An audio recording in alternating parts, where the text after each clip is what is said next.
All right, welcome to TYT Interviews. We're going to have what I hope is one of the most interesting interviews we've ever done. It's with Sam Harris. He has a BA in philosophy from Stanford, a PhD in cognitive neuroscience from UCLA. You might be familiar with some of his books: The End of Faith, Religion, Terror, and Future of Reason, Letter to a Christian Nation, The Moral Landscape, Lying Free Will, and now his most recent book, Waking Up, A Guide to Spirituality Without Religion. Now, Sam, welcome to the Young Turks. Thank you, Cenk. I really appreciate you coming in. It's going to be an interesting conversation, as I said, for a number of reasons. There are a lot of things that we agree on. I would say at least 90% of our views are probably similar, if not identical. And I think some people might be surprised by that. And there's some that we disagree on. And actually, the more that I've read your stuff, the more I realized the degree of our differences. Right. So that'll be interesting to talk about. And we want to air out everything. You asked our audience, hey, send in questions. We have to be honest with you guys. You see all these papers in front of me. We stopped reading after 75 pages of questions. Right. Okay, so there was a lot of questions for you, Sam.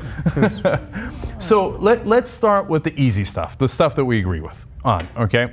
So obviously you've written a lot about religion. You're a well-known atheist, although you don't love that word for reasons that you've explained. On the topic of religion, I think we totally agree. You're against religion, I'm against religion, I'm against all the religions, you're against all the religions? Yeah. Okay, yeah. All right, great. But I think I know there are things we disagree about in that area, but yes, we are both atheists by any reasonable definition. Right. And having read some of your new book, actually, there was refreshing agreement there as well, okay? So I love that you're pointing out that spirituality and religion don't have to be connected. I've been tearing my hair out saying this for so long. Yeah. I don't have to subscribe to one of the religions to be a spiritual person, right? And just because somebody is spiritual, and I'm not that spiritual, but I think I'm open to it, and I have no problems with other people being spiritual. And just because somebody's open to spirituality doesn't mean that they believe in voodoo or subscribe to any particular religion. So I think you talk about that in an interesting way in the new book. Right. So now the parts that I think we disagree on is Islam and perception of Muslims. Okay, so broadly speaking. So let's start that conversation. Can we actually start just with the context for this conversation? Because I'm very happy to be talking to you, and I think we will have a good conversation. But I'm not at all happy with how we arrived here together, and I think there's something to be said about that, because viewers coming naively to this video won't understand, the context for this conversation. I think, and it's not a surprise to you because we've communicated by email, but I think you've treated me really unfairly in the last few weeks, and I've come here to clean up this mess, and that the structure of that conversation is an unfortunate one, because I'm going to be saying a lot of things that are going to sound defensive, right? I'm taking, the slime of a few people who you've had on your show before me off of me, right? And that's an unfortunate just context for any conversation, because one, I'm going to have to say some critical things about these people. These are people I don't actually want to talk about, like Reza Aslan and this guy C.J. Worrellman, who you've had on your show. It's also just, and we're not going to talk about some of the interesting things we could talk about, like the book on consciousness and meditation and spirituality I just wrote. I mean, I doubt we're going to get to that. So there's an opportunity cost here imposed by the fact that there's a huge mess to clean up, and people should understand that that's the context. Right. So that is your perception of it, and hence we have our first disagreement. I don't agree with that. Okay, so I think that the things that they said, well, number one, people come on the show and say things that I don't agree with all the time. You will say things tonight that I don't agree with, but that doesn't mean that we shouldn't have that conversation. Number two, you have a perception of what they said that is not the same as mine, right? Okay. You view it as totally unfair, but that's why we're going to have this conversation, right? Because I think it is fair. So let's talk about it and see where we come out at. There's a deeper point about a problem with journalism that I think should be exposed here, because it's not, because I think you and I have a different view about just how this game should be played. And I'll give you an analogy. So the website Salon has maybe half a dozen or a dozen articles on me that are just pure slander. I mean, they misrepresent my views. one of these articles, one of the writers calls me a douchebag. I mean, this is not journalism. These are just hit pieces that are on the website Salon. Now, any naive reader of that website, they visit this website, it's one of the most trafficked websites on earth. They think, well, this is all journalistically sourced. There's an editorial policy that has made all of this kosher. But the truth is, much of what you read on Salon is just maniacs in their bedrooms typing. I mean, this is not the New York Times. Now, Salon would ask me to have you take this video off because you said that about them. No, well, let me tell. You see what I'm saying? No, well, no. It's not a valid analogy, but we'll get there. So, okay.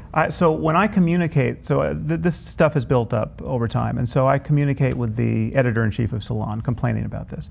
One article says I supported the Iraq War. I never supported the Iraq War. So. So factual inaccuracies and tonal things that are just crazy for journalists to be doing. And the editor-in-chief of Salon says, well, I'm so sorry you feel that way, but at Salon we're open to all voices. This is all about conversation. This is a salon after all. So perhaps you would like to write an article for us, defending yourself, showing how you're not a racist and a bigot and an Islamophobe and a Zionist and everything else we've called you.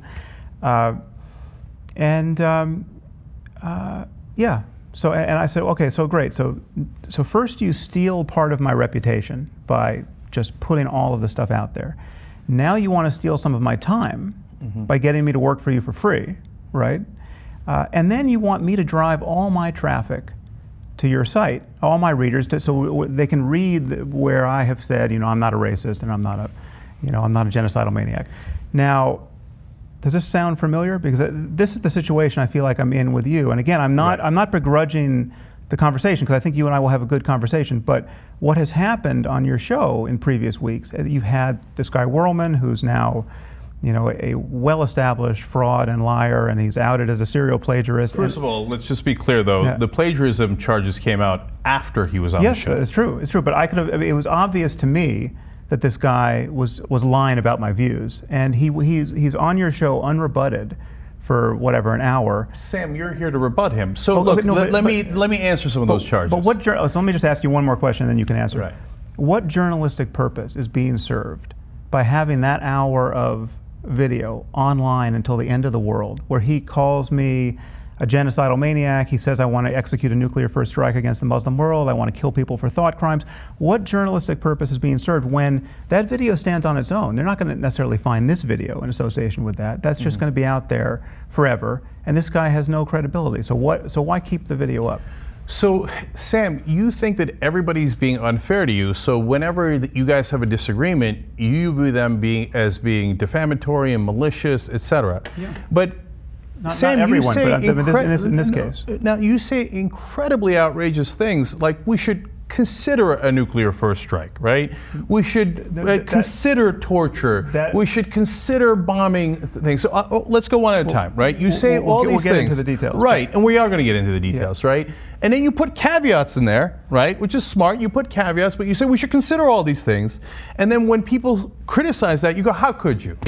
Well, but of course they're going to, Sam, even if you're right, they're going to criticize. Do you see what I'm saying? You have to expect that. Criticism is totally fair, and hard-hitting criticism is totally fair. I publish very hard-hitting criticism of other writers and other scientists and public figures. So I mean, the stuff I've written about Francis Collins, head of the NIH, is incredibly hard-hitting. There's no way he likes what I've written about him. But I was careful not to misrepresent his views. And if anyone ever catches me misrepresenting the views of one of my targets, I will be the first to apologize. That is a completely illegitimate way to argue. And now I can show you, so we're going to get into the details, I can show you how I'm being misrepresented by people like Reza Aslan and C.J. Whirlman. So, and when I argue against Reza in this conversation, I will be very careful not to misrepresent his views. I don't have to distort his views to show you what's wrong with them. And he has never honestly dealt with one of my views. Just to give you one example, in his interview with you, he said, I get all my views about religion from watching television. Right? This is a line sometimes he says, from watching Fox News. This is what happens when you know nothing about religion and you just get all your views from Fox News, right? Now, anyone who has actually read The End of Faith, my first book, knows that that's just ridiculous. I mean, it's just, this is an ad hominem attack that is not actually engaging my argument. And he's never engaged my specific arguments. And we'll get into the details, but I want to press you, and this is an incredibly boring part of the conversation. I don't want to stay here long, but it just seems to me that you have a responsibility for stewarding journalism into its digital future. And what Salon is doing is the end of journalism, as far as I can see. I mean, that is where journalism is going to die, where you see absolutely no burden to represent people accurately. But Sam, can't you see that Salon would then say that you're doing the same exact thing that you're charging them of? They would say, hey Sam, you're not seeing the entire body of our work. You didn't see it. You didn't see the nuances. You didn't see the other articles. No, I see what's said about me. So then you say that we're the end of journalism and we do defamation. We do all these different things that you've charged us. Well, that's not fair. And then they would come to me and you say, hey, Reza said things that are unfair about me, so that's a questionable video that you've put up because my guest said something unfair about you. And then Salon would say, your guest, Sam Harris, said terrible things about us. You should take that video down. I'm not taking any of them down. Now, it doesn't mean that you don't correct from time to time, Sam. So, for example, in one of our videos when we were discussing what you said, I slipped up and I said that you said it was a vast majority of Muslims, when you never said that. You said vast numbers of Muslims in the context of a discussion. So we went back and put an annotation on that to clarify it, right? To say that's not what Sam said. Let's get into the details, because this is not going anywhere. Right. So I'm saying that we are being as responsible as we possibly can in airing out other people's views. Here, this is not a TV conversation. You're not going to get cut off. Your mic's not going to get off. We're going to go as long as you want, as long as we want, as long as people have an understanding of where we stand. We do the best that we can there, okay? And so just because you disagree with someone doesn't mean they're wrong. So now, back to the original point. So obviously, based on all your books, Christianity is wrong, Judaism is wrong, Islam is wrong, right? Okay, I agree, they're all wrong. Okay, now the question comes as to whether you mean, and this is probably the most common question we got submitted here, whether you mean just Islam or do you mean Muslims, right? Now, so there are dozens of quotes here from you, not referring to just Islam, but to referring to Muslims, okay?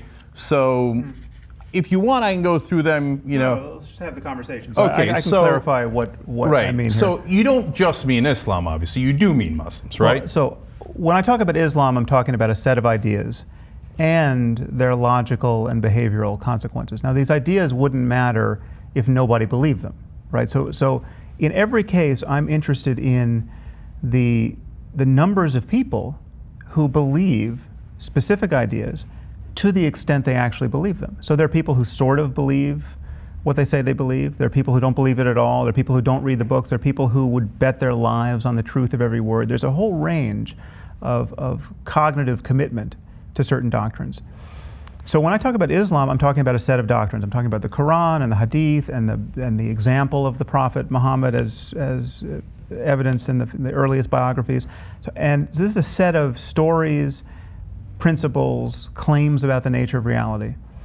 And there are 1.6 billion Muslims, and there are, in any given context, even in the context of a single jihadist or a single Islamist mind, there will be different levels of adherence to specific doctrines. So you could get, I'm sure you could get as devout a Muslim as you're going to find anywhere, and you say, you make a list of all of the beliefs, that the sum total of beliefs in the canon, and there's some he's going to be sure of, and there's some he's going to be 50-50 on, right? So but to the degree that any proposition like adulterers should be stoned to death, or apostates should be killed, or women are less valuable than men, or you can get into paradise by dying in defense of the faith, martyrs get 72 virgins, whatever the specific belief is, I am concerned, one, to just criticize the doctrine where it seems like a dangerous doctrine if believed, and then two, I want to have an honest discussion about the prevalence of that belief in the Muslim world. And by Muslim world, I mean 1.6 billion Muslims wherever they happen to be, right? So the Muslim community here in Los Angeles, the Muslim community in throughout Indonesia. So the Muslim world is just the sum total of Muslims. And if there's a person over there who was Muslim 15 minutes ago, but he no longer is Muslim by the end of the night after hearing our conversation, well then the Muslim world used to be over there and now it's not over there. So I'm interested in what people believe and how much they believe it and the link between belief and action. Right. So if you're talking about the doctrine of Islam, I think that you're not really going to get substantive disagreement from non-believers. Whether it's me, it's Glenn Greenwald, whoever it might be, right? Well, it's not true. I mean, so we should go into the areas of disagreement because one, non-believers, for the most part, certainly secular liberals who have never really been especially religious and don't really know what it's like to believe in God or paradise or any of these things,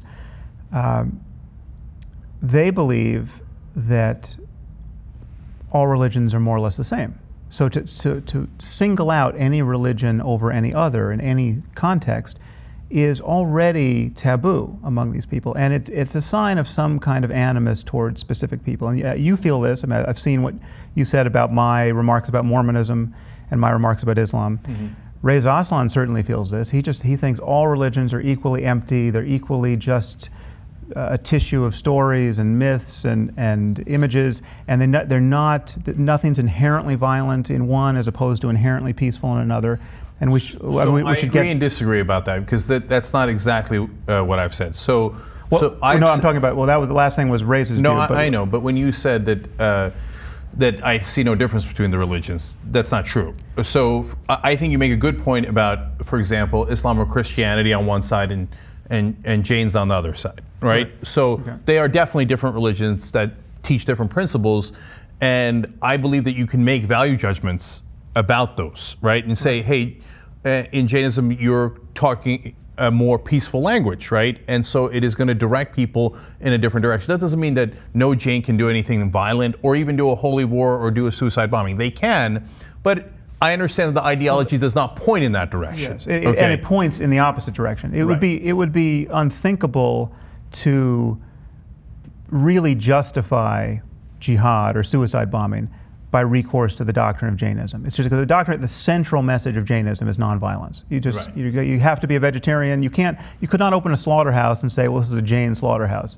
Right. And so that matters. Now, I think so you can make distinctions, so we agree there. Okay. Now, the slight caveat to that, or a very important caveat to that, is that Jainism is fairly unique. Most of the other religions are bathed in blood. And so to varying degrees, which is important. Right. So that's point one. Point two, the point that you were alluding to, what I said about Mormons is, there we might have disagreement. So you say Mormons are slightly more absurd than Christians, right?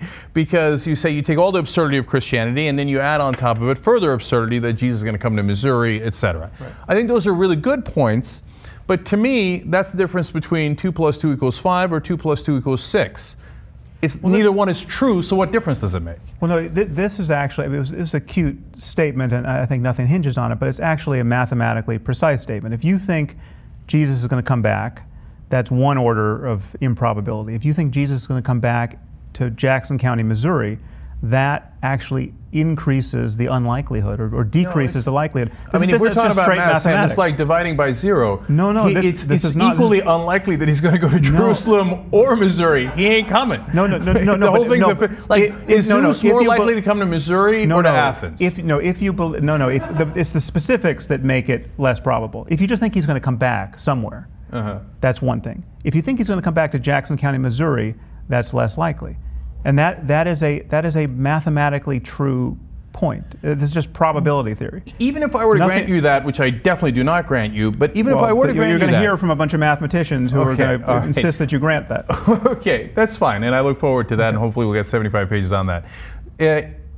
Sam, what difference does it make? Both of them are totally untrue. Totally untrue. Nobody talked to the Smith. Nobody talked to Jesus of Nazareth. It's made up. I only made that point in the context of saying that you can say objectively true things about differences among religions, and even say objectively true things about the likelihood that any one is true. Now, there's another thing that cuts against Mormonism, which many people have noticed, which is we just know too much about Joseph Smith to take him entirely seriously. We know he was a con man and a libidinous guy who just kept making up new revelations so that he'd get it on with the wives of his followers. I mean, there's just too much information on him. Now, the history of Islam and Judaism and Christianity is cloaked in much less certainty than that. So it's easy to romanticize who these guys were. I think this is a small point, Sam, but let me just say on that, I look at it the exact opposite. Okay, so I know Joseph Smith was a charlatan. My favorite story is when he tells his wife, "Oh, God talked to me, and it turns out I need to have sex with our maid." Right. And she's like, "Oh, sure you do, buddy." And she's the first person not to believe in Mormonism in that instance. And Muhammad has very similar stories in Islam, okay?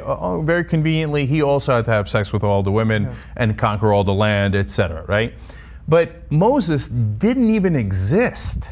Well, so I would view that as less credible because he didn't even exist. Yeah, but obviously many people think he did exist.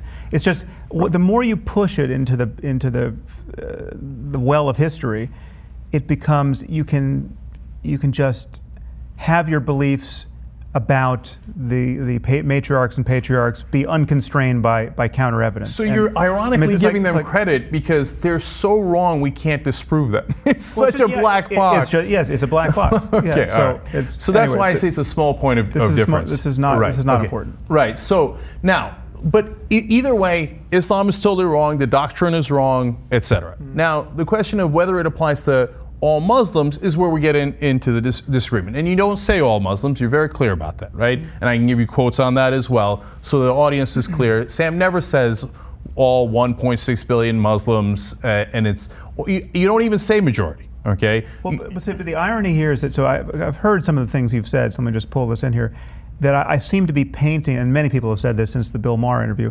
I seem to be painting all Muslims with a broad brush, even though I don't say all Muslims. In talking about Islam, I'm basically disparaging all Muslims. And I'm generalizing unfairly based on poll results to the rest of the Muslim world. But the whole point of thinking about poll results is to generalize specifically to those percentages that answered the question one way or the other. So if you want to, if you run a poll and you find out that 30% of Muslims want 30% of Muslims in Indonesia want adulterers stoned to death, say. Then when you're criticizing that belief, you're talking about 30% of Muslims in Indonesia. You're not talking about the other 70%, and that's the whole reason why one would refer to poll results. And that's what I do. I'm consciously aware of and often saying, on this topic, we're talking about this percentage, and on this topic, we're talking about this percentage, and this is how else do you speak with precision about who you're talking about? Well, I have a theory on how we can do that, and I'll get to that in a second. But I want to read some of your quotes now. Again, there are many, many like this, but to give people a sense of what I'm referring to, okay? So you say at one point, it is time we recognize and oblige the Muslim world to recognize that Muslim extremism is not extreme among Muslims. The truth about Islam is as politically incorrect as it is terrifying. Islam is all fringe and no center. I'll give you just one last one here. Unfortunately, in the case of Islam, the bad acts of the worst individuals, the jihadists, the murderers of apostates, and the men who treat their wives and daughters like chattel, are the best examples of the doctrine and practice. So that's among many quotes along those lines. Right. Sam, when people read those, can you not see that they, at a minimum, view those statements as giving people permission to generalize about Muslims? That you're not just saying Islam, you're not just saying fundamentalists, which is a point we often make. Right. You're saying they are the center of Islam. So when you say that, it seems like you're generalizing about Muslims. Well, let's unpack this a little bit. So on many of these points, you are talking about a majority of Muslims believing X. So you're talking about 75%. You're talking about, so if it's a belief that the Quran is the perfect word of the creator of the universe, that is incredibly well subscribed. Every poll I've ever seen on that puts that at 90%. Just wherever would be the same. It wouldn't be the same. It wouldn't be the same. Like, we can talk about those polls, but it's not. It's not in fact the same. It's half of that, right? But when you look at But again, there is variance on specific questions, and I will grant you that there is a difference between what people will say they believe and what they really believe when push comes to shove and they have to behave in certain ways. So there are people who will say, yes, I think apostates should be killed, and then there's presumably fewer people who would actually kill an apostate or celebrate the killing of an apostate. So there's a delta between professed belief and actual belief. But my point here is that we use this word Muslim extremism as a kind of euphemism. Extremism, it's a misstatement, because extremism suggests that there's only a tiny percentage of people who would subscribe to these views, and that on virtually no question do you ever get a tiny percentage. So it can be the most extreme question. Do you want thieves to have their hands and feet cut off? Do you want people killed for adultery? Whatever the question is, you're never getting 3% or 5%, with the possible exception of some of the former Soviet states that have a Muslim population. You are not getting, when you ask these questions in Egypt and Sudan and Nigeria, and you can't even ask them in Saudi Arabia, but Saudi Arabia, if you could, Iran, Iraq, when you ask these questions, you're getting even Turkey, right? Turkey, the poster boy for the success of secular Islam. You get percentages that are 30%, 40%, 60%. And yes, well, you'd have to look at the Pew results. Okay, so let's look at the Pew results real quick, okay? So now you brought up things that are important. That's why we have to actually go to some of the specific numbers there. And the reason why we do is because, and I want people to understand this, so when you say like 90% of Muslims subscribe to Quran being the word of God, etc. Right. And then you talk about it in the same sentence as cutting people's heads off, it leaves an impression like, oh, all Muslims believe that. But let's be more precise. I want to address the other quote you just raised, though, because it's important here. You said that when I said some of the most extreme people, the people who are cutting people's heads off, are the best examples of the faith. It was something like that, right? Mm-hmm. Now, which is to say, this is a group like ISIS or Al-Qaeda is living in such a way that it is a kind of paint-by-numbers approach to the Quran and the Hadith and the example of the Prophet. It's not, this is a very straightforward, very plausible, very literal implementation of what is recommended there. You smite the necks of the infidels wherever you find them. You can take sex slaves. I mean, this is all stuff that Muhammad did. This is all stuff this is not stuff that the Buddha did. It's stuff that Muhammad did, right? So this is my claim. If we found a totally isolated people on a desert island and we gave them the canon of Islam, the Quran, the Hadith, the biography of Muhammad, and said, here, this is all you need to know, okay? Live by these principles.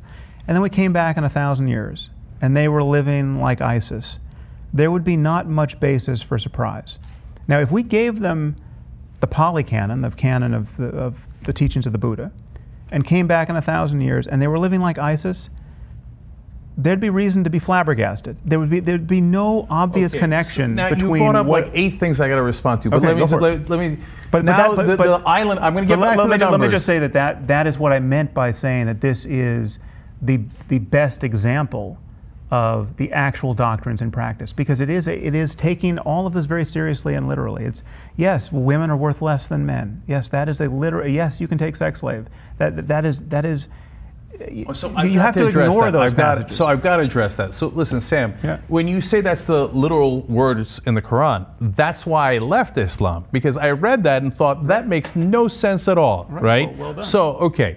Now, when you say, if you compare it to Buddhism, although Buddhists can be extremely violent and do bombings and beheadings, etc., but, you know, that island, they might or might not. It depends on your interpretation of human nature. Are we all just driven to do that no matter what the text says? But put that aside. Put that aside. It's a totally different point. Okay, put that aside. Yeah. But if you left them on the island with the Old Testament or the Bible overall, they would be just as violent as Muslims if you left them with the Quran. Let's deal with that claim. So, okay, it's very important, and I got to go back to the numbers, and I got to go back to a lot of things, but it's very important that we understand your thoughts on that. Yes. Okay. Do you think that... go ahead. Let's deal with that claim, then we'll get back to the numbers. Okay.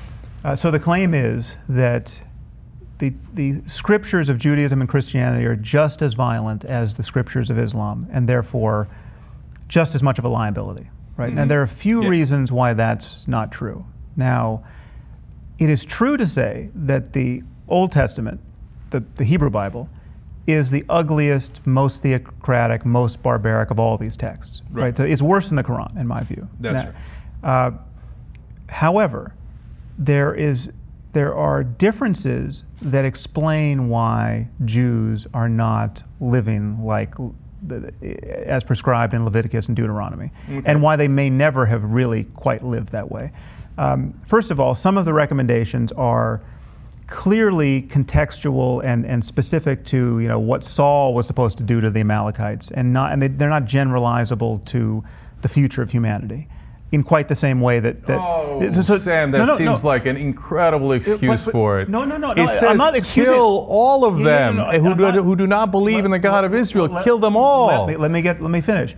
I'm not excusing. I've already conceded that it's the most barbaric book, right? Okay. I'm trying to explain why it is Jews find it so easy to rationalize not living by the lights of this text. Actually, let me give you. Let me just talk. This is very important. So we just got to dig deeper. It's the most barbaric book. One crucial difference, apart from differences of the sort that I just mentioned, the crucial difference is there's no clear notion of paradise and hell. There's no promise of martyrdom. There's nothing. You're not going to get the 72 virgins if you're a Jew. There's not this. No, but there is punishment. When Saul does not kill all of them, then God strikes him down. But there's no basis for this ecstatic death cult where you want to get to the other lives. Saul was told by God that he should commit genocide on the Amalekites. And when he did not, God punished him. So it is you have to make sure that you commit the genocide. But it is much more about living in this world and waiting for the Messiah. If you are an Orthodox Jew, it is not about conquering the world for Judaism, right? It's not a missionary faith. You're not winning believers. You're not conquering by the sword. It's not convert or die, right? It is, we're waiting around for the Messiah to put things right. And again, I'm not discounting all of the harms of Orthodox Judaism. If you get me on the topic of Orthodox Judaism or conservative Judaism or the behavior of the Israeli settlers, I can be as vituperative as you'd ever want me to be. But there are differences that explain the difference we see between jihadists and Orthodox Jews in Brooklyn who are doing horrible things to women, and it's a very retrograde world they're creating, but they're not creating the same kind of chaos in this world. And I'll give you're saying the principal difference is they don't care to convert you. Okay. Well, no, and also this notion of paradise and martyrdom is the huge variable among jihadists. It's the willingness, it's the eagerness to die, to get and to not only get into paradise yourself, but to get everyone you care about in after you, to get past that velvet rope in the sky. That is at the center of this death cult behavior. So even if I were to grant you that, then we go to the issue of Christianity, which has all of the barbaric stuff that's in the Old Testament, right? And then, of course, conveniently, Christians will cherry pick and say, well, we don't agree with that part of the Old Testament, but we love Genesis, right? So it has all that barbaric stuff. It's in the Bible. And then in the latter verses, it says, oh, by the way, God is going to come back and kill you all, okay? First, you have the messianic situation. If you have the worst of all worlds, you have to convert everybody, okay? And if you don't convert everybody, God will kill you all, right? So, and you should look forward to that because your beloved Lord is going to come and vacuum you into the sky. So if anyone is the most dangerous, doesn't it make sense that it is the people looking forward to Armageddon where we all die? Well, and by the way, actively try to make that happen. Okay, well, let's deal with that. There are certain circumstances in which Christian belief is worse than Muslim belief, or Islamic belief. And I talk honestly about those circumstances. I mean, one example, which is may seem far afield here, but it's very consequential, is just you look at the religious impediments to embryonic stem cell research, and the fact that we didn't just pull off the brakes there and do this research, full speed ahead. The impediments were Jewish and Christian beliefs about the souls entering zygotes at the moment of conception, and that you could have a petri dish with 3-day-old human embryos, which is just filled with souls that are every bit as important as the souls of our children or of people with Parkinson's disease, and we have to worry about how we treat these microscopic specks in petri dishes. Crazy idea. It doesn't make any sense. This is something I've talked about. I would never dream of criticizing Muslims or Islam for their role in this, because according to Islam, the soul doesn't enter the embryo until day 80 or day 120, depending on which hadith you believe. And so Islam is totally off the hook there. Embryonic stem cell research is compatible with Islam. Okay? So again, the crucial point here is to recognize that specific beliefs have specific consequences insofar as they're really believed. And that's all I'm ever talking about.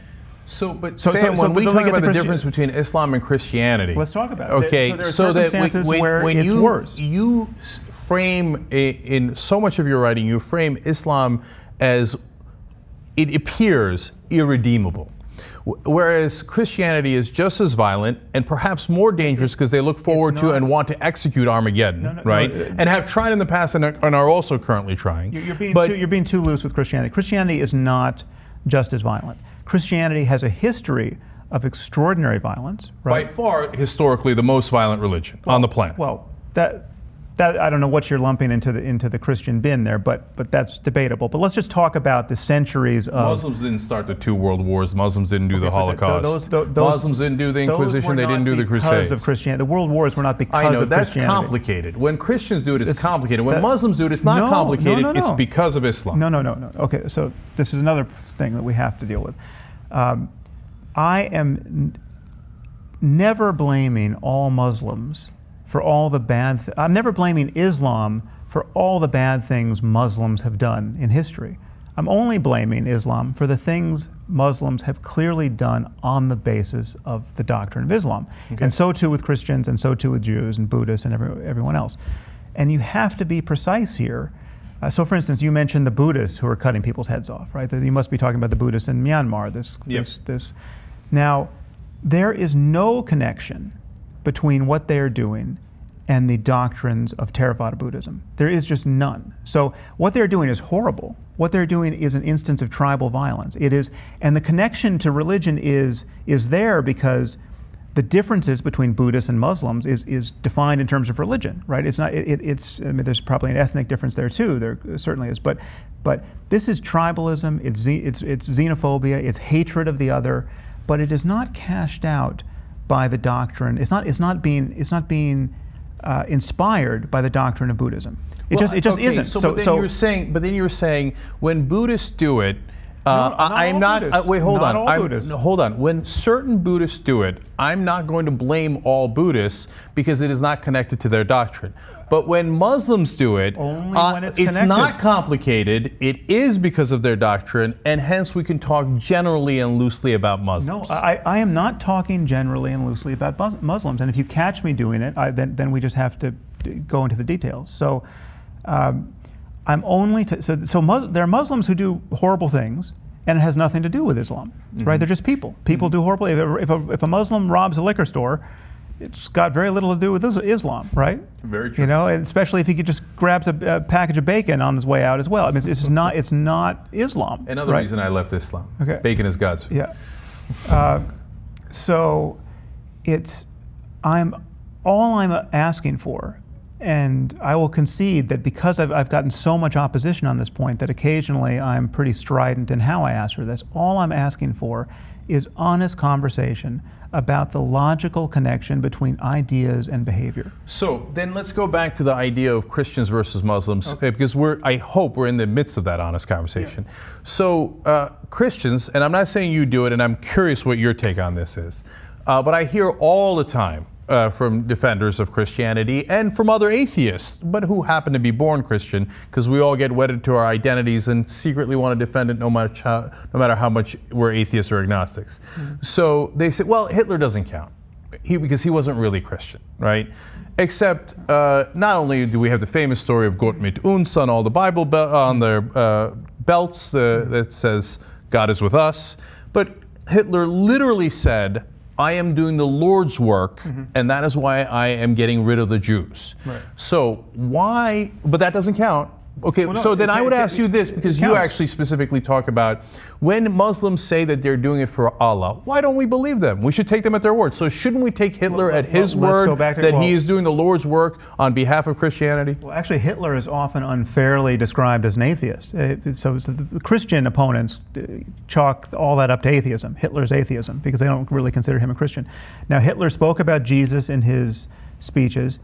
Whether or not he was motivated by Christianity, I think, is debatable. But what is not debatable is that the anti-Semitism, which he got into his, drank with his mother's milk, and which was more or less universally subscribed in Germany for decades before the final solution, that is absolutely the product of 2,000 years of Christian fulminating against the Jews, despite the fact that Jesus was Jewish and all the apostles were Jewish. Unbelievable. So, but your Lord was a Jew. The hatred of Jews, right, is the product of Christianity, and the genocide of Jews in Europe was absolutely the product of Christianity. And I've written about this. I've spoken about this. It's a horrible fact. And now, again, that doesn't entitle us to be less than precise about the differences between Christianity and Islam. And I will grant you that there are circumstances in which, given the right conditions, all of a sudden I'd be more worried about Christian dogma than Muslim dogma or Islamic dogma. And yes, and those, a fascination with the book of Revelation and the end times and the rapture and hoping to destroy the Al-Aqsa Mosque so as to bring this about. All of this is terrifying. And the fact that there are Christians who are hoping for the end of the world is again, many secular liberals doubt that this is true, right? But the real burden here, and this is what I run into with the Glenn Greenwalds and the Reza Aslans, is that people don't actually believe that others believe this stuff. They don't actually believe that people believe in paradise or in heaven or in the rapture. So we half agree and half disagree there, Sam, because I totally agree with you that some people absolutely believe, and it drives me crazy, as it does with you, that when people say, oh, nobody really believes that. That's not true. 32% of this country, the United States, is fundamentalist Christian, okay? Now, you can argue about definitions, but they're evangelicals. They say that the Bible is the inerrant word of God, right? Which they can't possibly believe, because then they'd murder everybody, right? Well, no, they have a, well, again, this is one difference with Christianity, and these are important differences. One difference is you have this notion that Jesus, his grace supersedes all of that Old Testament law, so that you can have, as a devout Christian who thinks that it's all perfect, you can find a rationale to ignore the Old Testament barbarism, because Jesus has delivered his doctrine of grace, right?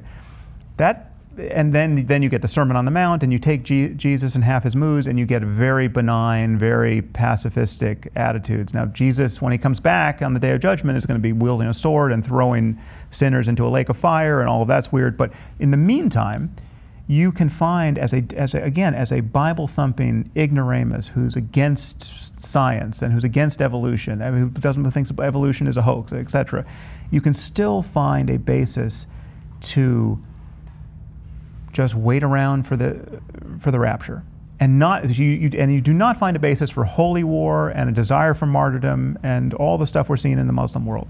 You just don't. You even said in some of your writings, and again, there's a pile of papers here, and I wish I could find the exact quote for you, but I think you'll remember it, that there's, of course, in the Bible, there's the famous line of give unto Caesar what is his and God what is his, right? A very important line. Right, very important line, and that's part of what you're alluding to. But in the Quran, there's also a line that you've written about that says, don't enforce your religion on others, right? No compulsion in religion. No compulsion in religion, right? Which, by the way, a great majority of Muslims agree with in the world, right? Yes. So, and in Islam, there are great parts too, don't get me wrong. So there is the idea that all the races are equal, and that was not necessarily the case at the time that the Quran was written. That certainly people didn't think about it that way, and that's why there's so many Indonesian Muslims and German Muslims and Muslims of all different races, right? So there are good parts that you can cherry pick in any religion and bad parts that you can cherry pick in any religion. So that's why I'm not getting why you I think, seem to think that Islam is irredeemable, whereas Christianity is redeemable. Well, let me say I hope it's not irredeemable. We have a lot riding on the prospect of redeeming it. So I'm under no illusions that we're going to convince 1.6 billion Muslims to be atheists.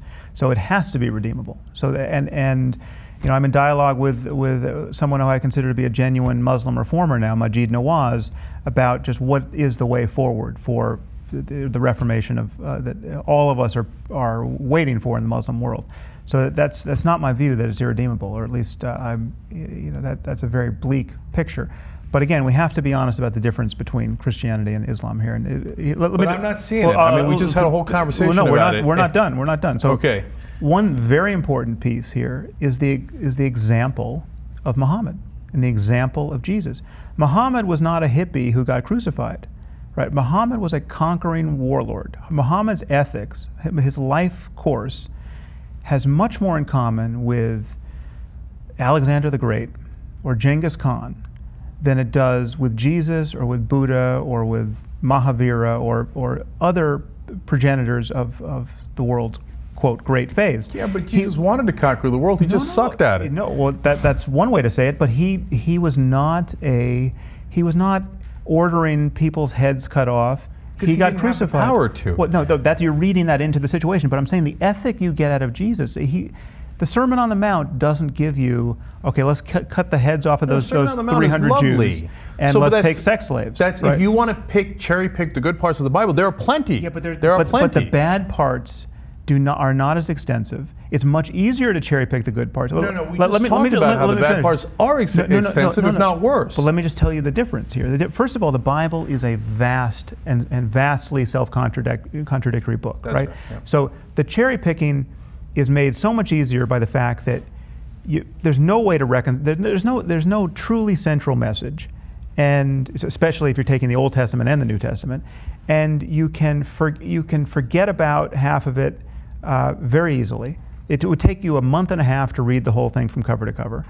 The Quran is a much shorter, much more streamlined book, and it has a central message which is very much in harmony with the example of Muhammad.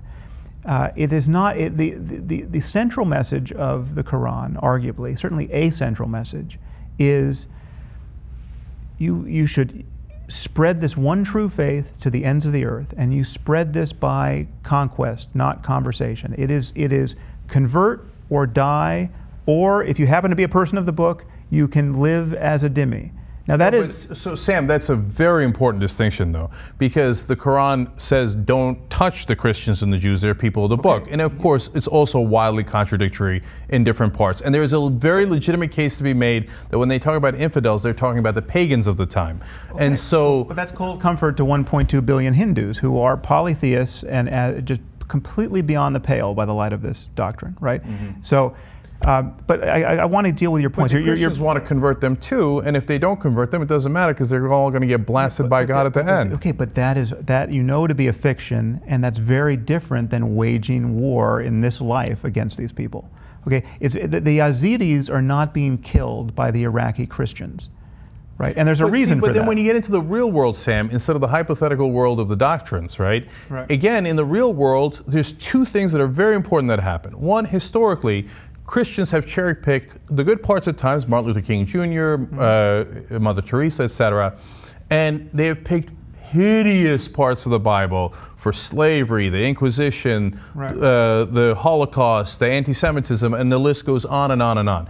So historically, I mean, on Holocaust alone, let alone everything else I've mentioned here, Christians win. They have been the most violent. Okay, but again, you have to be more careful here because the Holocaust was not a straightforward and honest implementation of Christian doctrine. You can't look into the Bible and get a good Christian justification for the Holocaust. What you get with Of course you no, you can't. Of course it says kill them all that don't believe. Not for Christianity. No, it doesn't. It simply doesn't. First of all, it's in the Old Testament, which is in the Bible. It's people pretend it's not in the Bible. If it wasn't in the Bible, we just have the New Testament. Jesus and the central message of his teaching does not get you the Holocaust. There's not a straight line there. There is a straight line. It's like a total excuse to be honest. It's not an excuse. Well, but then look at the differences in the real world. Why aren't, I mean, this is practically a science experiment, right? You've got Christians in many of these Muslim communities that are being mistreated by the West, or being mistreated by the Israelis, or just living in very unlucky circumstances. You have Christian communities. You have Iraqi Christians, or you used to until they started getting killed and pushed out. You have Lebanese Christians. You have Christians in the West Bank and Gaza, presumably.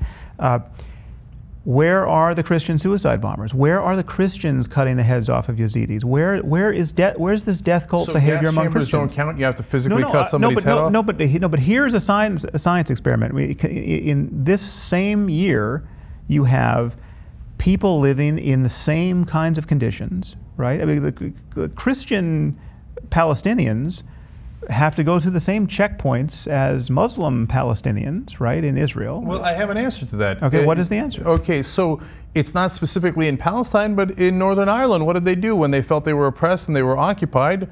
They bombed civilians, right? What did the Tamils do in Sri Lanka? They bombed civilians. You've changed, when they felt that they were oppressed and occupied, they always bombed civilians. No, I can talk, no, but they don't always, because we are not seeing the Christian suicide bombers.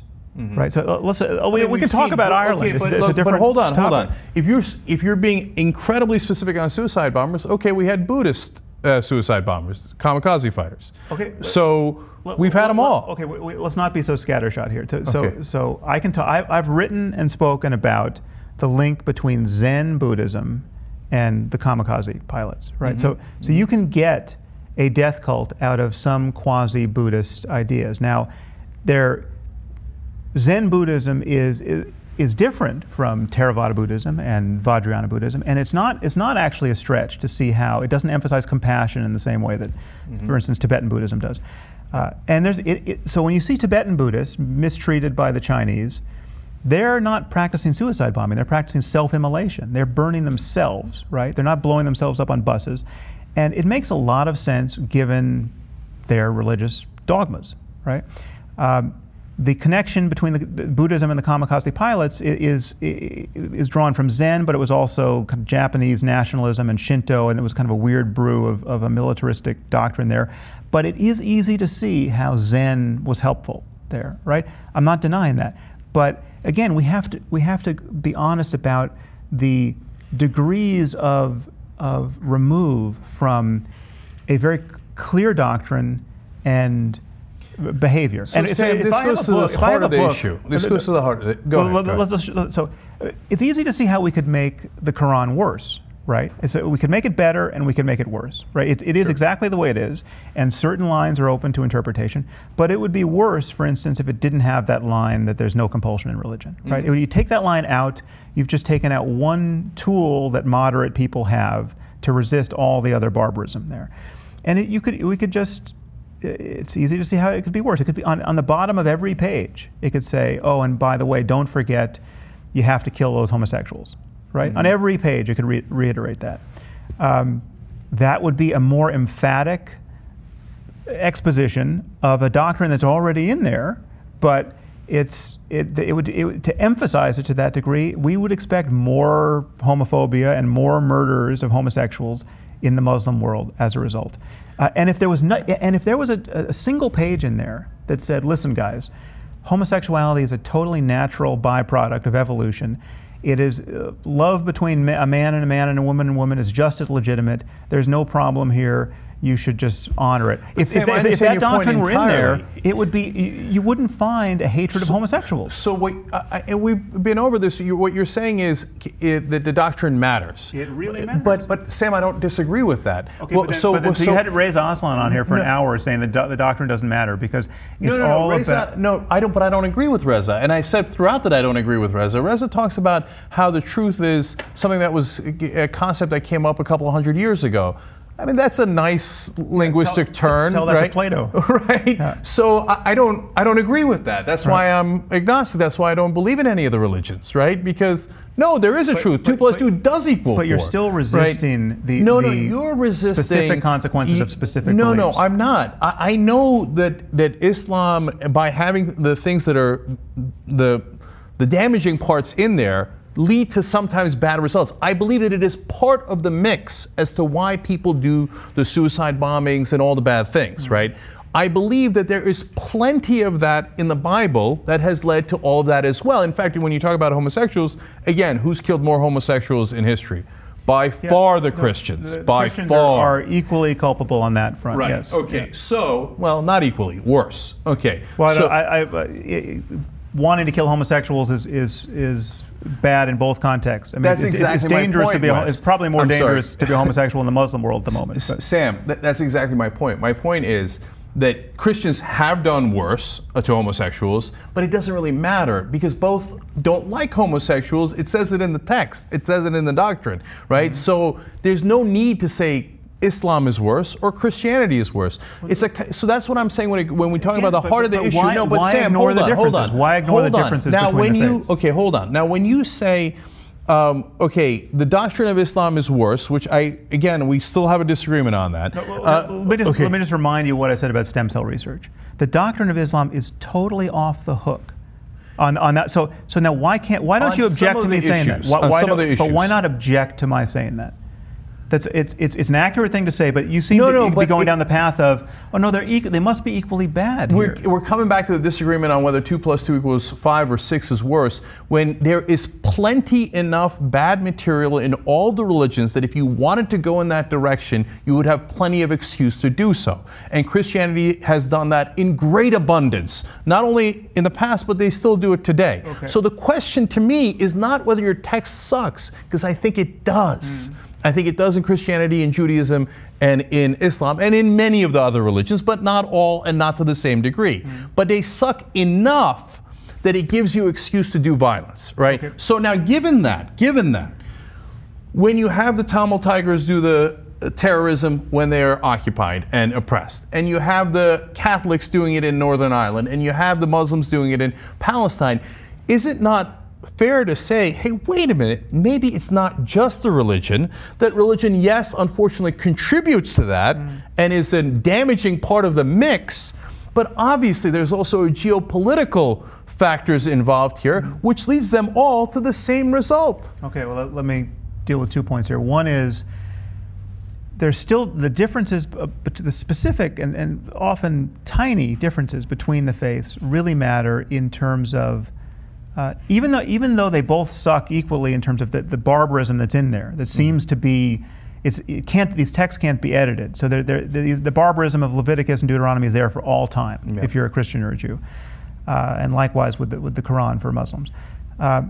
But because of tiny differences in theology, the different groups have different tools available to them to ignore the barbarous passages for all time. So for instance, the line you cited from Matthew, render unto Caesar that which is Caesar, and unto God that which is God's, that is a huge and long lever that you can pull to just separate politics and religion. It's just render unto Caesar what is Caesar's, okay? It's just religion's over here, politics is over there. And that it does immense work for some certain number of Christians. There is not the same logic of separating man's law from God's law in the Quran and the Hadith and the example of Muhammad. There just isn't. This is a huge problem. So I agree and disagree on that as well. So the part I agree with you on is I've always thought that one of the huge problems with Islam is this marriage of mosque and state, if you will, right? So that's that it's definitely in the books, and it's definitely something that is practiced far too often. Not all the time, and not in different cultures, and I think culture makes an enormous difference, and so that's a whole part of another part of the conversation we can get into. But at the same time, Sam, if you were right that it was so central that you couldn't do without it, well then, we've talked about how other religions have done equally terrible things, if not worse things. But let's talk about whether Muslims can do great things, good things, and things where they cherry pick the good parts and not the bad parts, right? So, for example, the Ottoman Empire, one of the largest Muslim empires in world history, of course, right? So did they kill all the infidels? No, they didn't, right? Did they kill a lot while they were conquering? Sure, as any conquering empire does, the Roman Empire, the British Empire, etc., right? But they were incredibly open to the different religions, and they in fact would give autonomy to the different parts of the Ottoman Empire as long as you paid your taxes. Okay, you got to pay your taxes, otherwise they'll come and kill you, right? But if you paid them, they don't care, and they give you autonomy to do whatever you want. So, and the original Arab Empire that was the rise of Islam was more liberal, was more scientific, more advanced than the Christians were at the time. So it is possible, and we have seen throughout history, when Muslims are more liberal, more scientific, more advanced. So what part of that is irredeemable? What part of that it makes it impossible to cherry pick the good parts? Okay, well, you can cherry pick the good parts, and you can ignore the bad parts, and you can just not pay much attention to the doctrine, as many millions of Muslims clearly do, and that's a great thing. And I think the future of humanity depends on us, religious people, unwinding their attachment to this notion of revelation in the first place. So the idea that these books were inerrant and dictated by the creator of the universe, we have to become less and less convinced of that proposition and ignore these doctrines more and more, and that's the path forward for everybody. We need a secular world. So Muslims clearly can do that to some degree, right? This history you allude to, this is increasingly we're getting a politically correct and romanticized history of the ages of Muslim tolerance and how good life was for Jews and Christians under Islam when the Christians were barbarians in the Middle Ages and launching aggressive wars of conquest against the Crusades against the Muslim world. What you had were Christian barbarians attacking a highly cultivated and otherwise peaceful Muslim world. Okay, this is largely a fantasy. It's largely cooked up in the novels of Sir Walter Scott and Benjamin Disraeli. I mean, the idea of Andalusia and things being great for Jews. No. So that's also 50-50. Well, if people talk about a utopia, that's crazy. They conquered people. That here, but I'm just saying that people should be suspicious of how good life was. But the Ottomans did rescue hundreds of thousands of Jews from the Inquisition.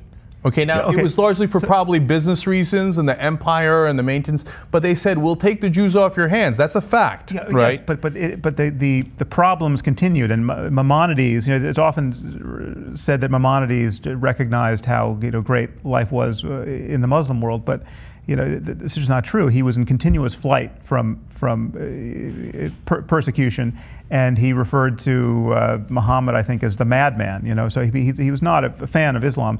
In any case, the comparison with the height of Christian insanity in the Middle Ages is obviously, of course, life was terrible for Jews in medieval Christianity. So you have a civilization that is completely deranged by its religiosity, where people are being burned alive for heresy and witchcraft, and you're talking about ages of the starkest ignorance, where people, the bubonic plague is ravaging Europe, and all the Christians can think to do is start cutting the tongues out of blasphemers, because they have no idea of how people get sick, and they just think blasphemy must be the cause, right? So you're dealing with a completely deranged religious world, and yes, then by comparison with Christianity at that point, Islam looks rather good, but again, and we're not going to adjudicate a different interpretation of history here, but I'm just saying that there we have a romanticized history about how good life was under Islam, and how jihad and fundamentalism is somehow a new phenomenon. It's just the Wahhabis who were jihadists,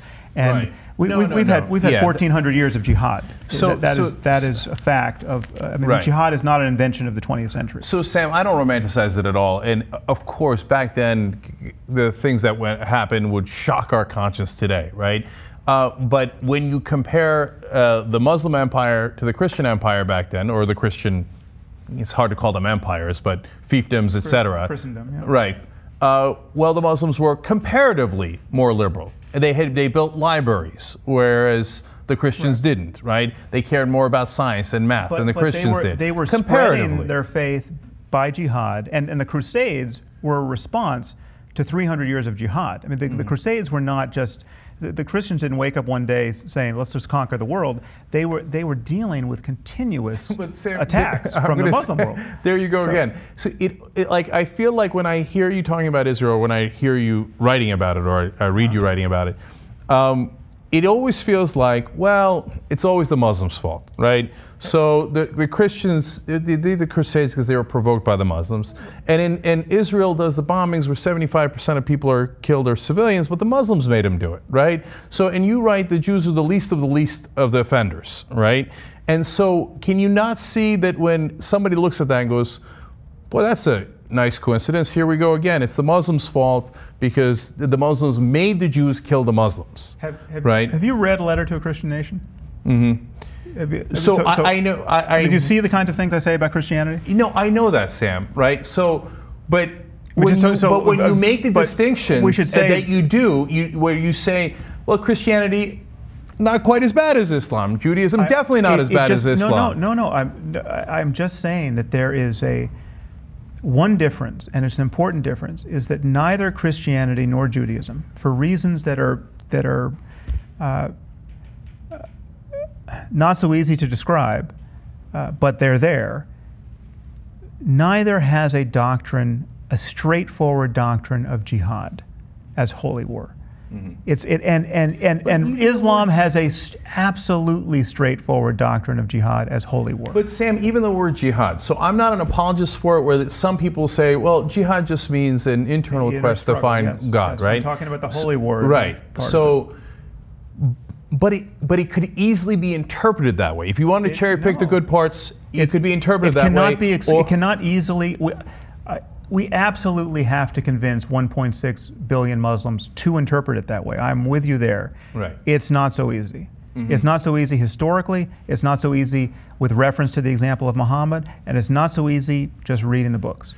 And the reason I keep coming back to that point is not to be a Muslim apologist or anything along those lines. It's to talk about the root causes of why we have the situation that we have now. Let's go back to politics and geopolitics. So that's what I want to eliminate, the idea that the doctrine makes such a difference, and we can't eliminate because we don't agree on it, but from my point of view, that the doctrine is so bad in both cases, and potentially good in both cases, that is not the determinative factor. Like you say sometimes, well, if the Muslims could do whatever they wanted, well, they'd kill everybody. They might do a genocide based on what they have said, right? The Palestinians, etc. Whereas we know the Jews won't, because they don't kill all the Palestinians, because they can, but they don't, right? But the Muslims also ruled the world, and they didn't kill everybody. And in fact, the Christians did kill or tried to kill all the Jews, and the Muslims didn't. So it couldn't be the doctrine alone. It just can't be. No, the doctrine of Islam contains, as we've described, this notion of dimitude, where the people of the book can live in an apartheid state subjugated politically and economically by their Muslim overlords. That is, if it didn't have that that's different than killing. You're talking about Christianity in America today. We have a Sharia law with the Supreme Court where 5 Catholics say, no, you shall live under our interpretation of Catholicism. Okay, that's a lateral move we don't have to make. That's not the. I'm answering your question. There are overlords. That's why I made that point. The doctrine of dimitude is different from a doctrine of genocide, right? This explains why the Muslims didn't just kill all the Christians and Jews under their power, right? They have a doctrine which gives them a reason not to, right? The doctrine matters. But they didn't kill every Hindu they ran into. They didn't kill every pagan they ran into. No, they had the borders. Yes, Islam historically was in a more or less continuous state of conquest, war with its neighbors. It spread virtually to the ends of the earth. I mean, how do you think Islam got from Portugal to the Caucasus to India to sub-Saharan Africa? It was not through conversation. It was not through interfaith dialogue. So this again gets to one of the central issues, Sam, because how do you think the British Empire, the sun never set on the British Empire? Conquest, conquest, conquest. So all, the Portuguese, the Spanish. Changing the topic of conversation. No, we're not saying changing other it. people haven't. Okay, but again, don't be confused about what I'm saying. I'm not saying that Sam, all let me finish wars are that point. No, let me finish that point because it's important. So my point there is, Sam, that whenever the Christians do it, and they do endless conquests and endless wars, we find excuses. Well, I mean, it's not necessarily exactly because of Christianity. It's complicated, which is actually true. It is complicated. It's not just because of Christianity. But when Muslims, Muslims do it, we don't say, or you don't say, it's complicated, that there is a great number of reasons. There's political reasons, there's cultural reasons, there are doctrinal reasons. You say, well, it's because of Islam, they are driven to conquest, but the Christians are also driven to conquest, but they're driven to conquest, and that's why they do it. And it appears, and correct me here, because this is important, it appears you're saying that if not the only reason, the predominant reason why they do it as opposed to the Christians and everyone else. There are circumstances where Christians are behaving badly and it's purely the result of their Christianity, right? So Christians who go to sub-Saharan Africa and preach the sinfulness of condom use in AIDS-ravaged villages are doing something absolutely horrible that would be unthinkable but for this crazy Catholic dogma against contraception, right? So this is this is Catholicism in practice, you can draw a straight line from the doctrine to the behavior, and it's incredibly harmful, right? Yep. That's an example, right? Yep. Now there's other things that Christians or Catholics happen to do that are bad, where you can't connected to doctrine. It's just people behaving badly who happen to be Christian or Catholic, right? And there's things that are in the middle where there is some loose justification based on doctrine. So it is complicated for Christians, but it's also, you're saying, complicated for Muslims. It's potentially totally complicated for Muslims too. Okay, great. So there are circumstances where you can say, oh yeah, there's a massive political, economic contribution to this problem, right? Then there are circumstances where you can say, there is zero political, economic contribution to this problem, and it's pure ideology. When someone in Marin County or Orange County some white guy who was raised Christian or Jewish, wakes up and gets really into Islam and starts reading all the books and goes to the local mosque and gets radicalized, right? And he decides to go fight for ISIS. That's not economics. It's not politics. Yeah, I disagree with you. Okay, well, so that'll be an interesting disagreement. And I'm arguing in most cases it's not psychopathology. It's not. ISIS is not acting like the bug light for the world psychopaths. It is. There's an ideology of, we can call it radical Islam, global jihad, which is very captivating to a certain type of person, and it is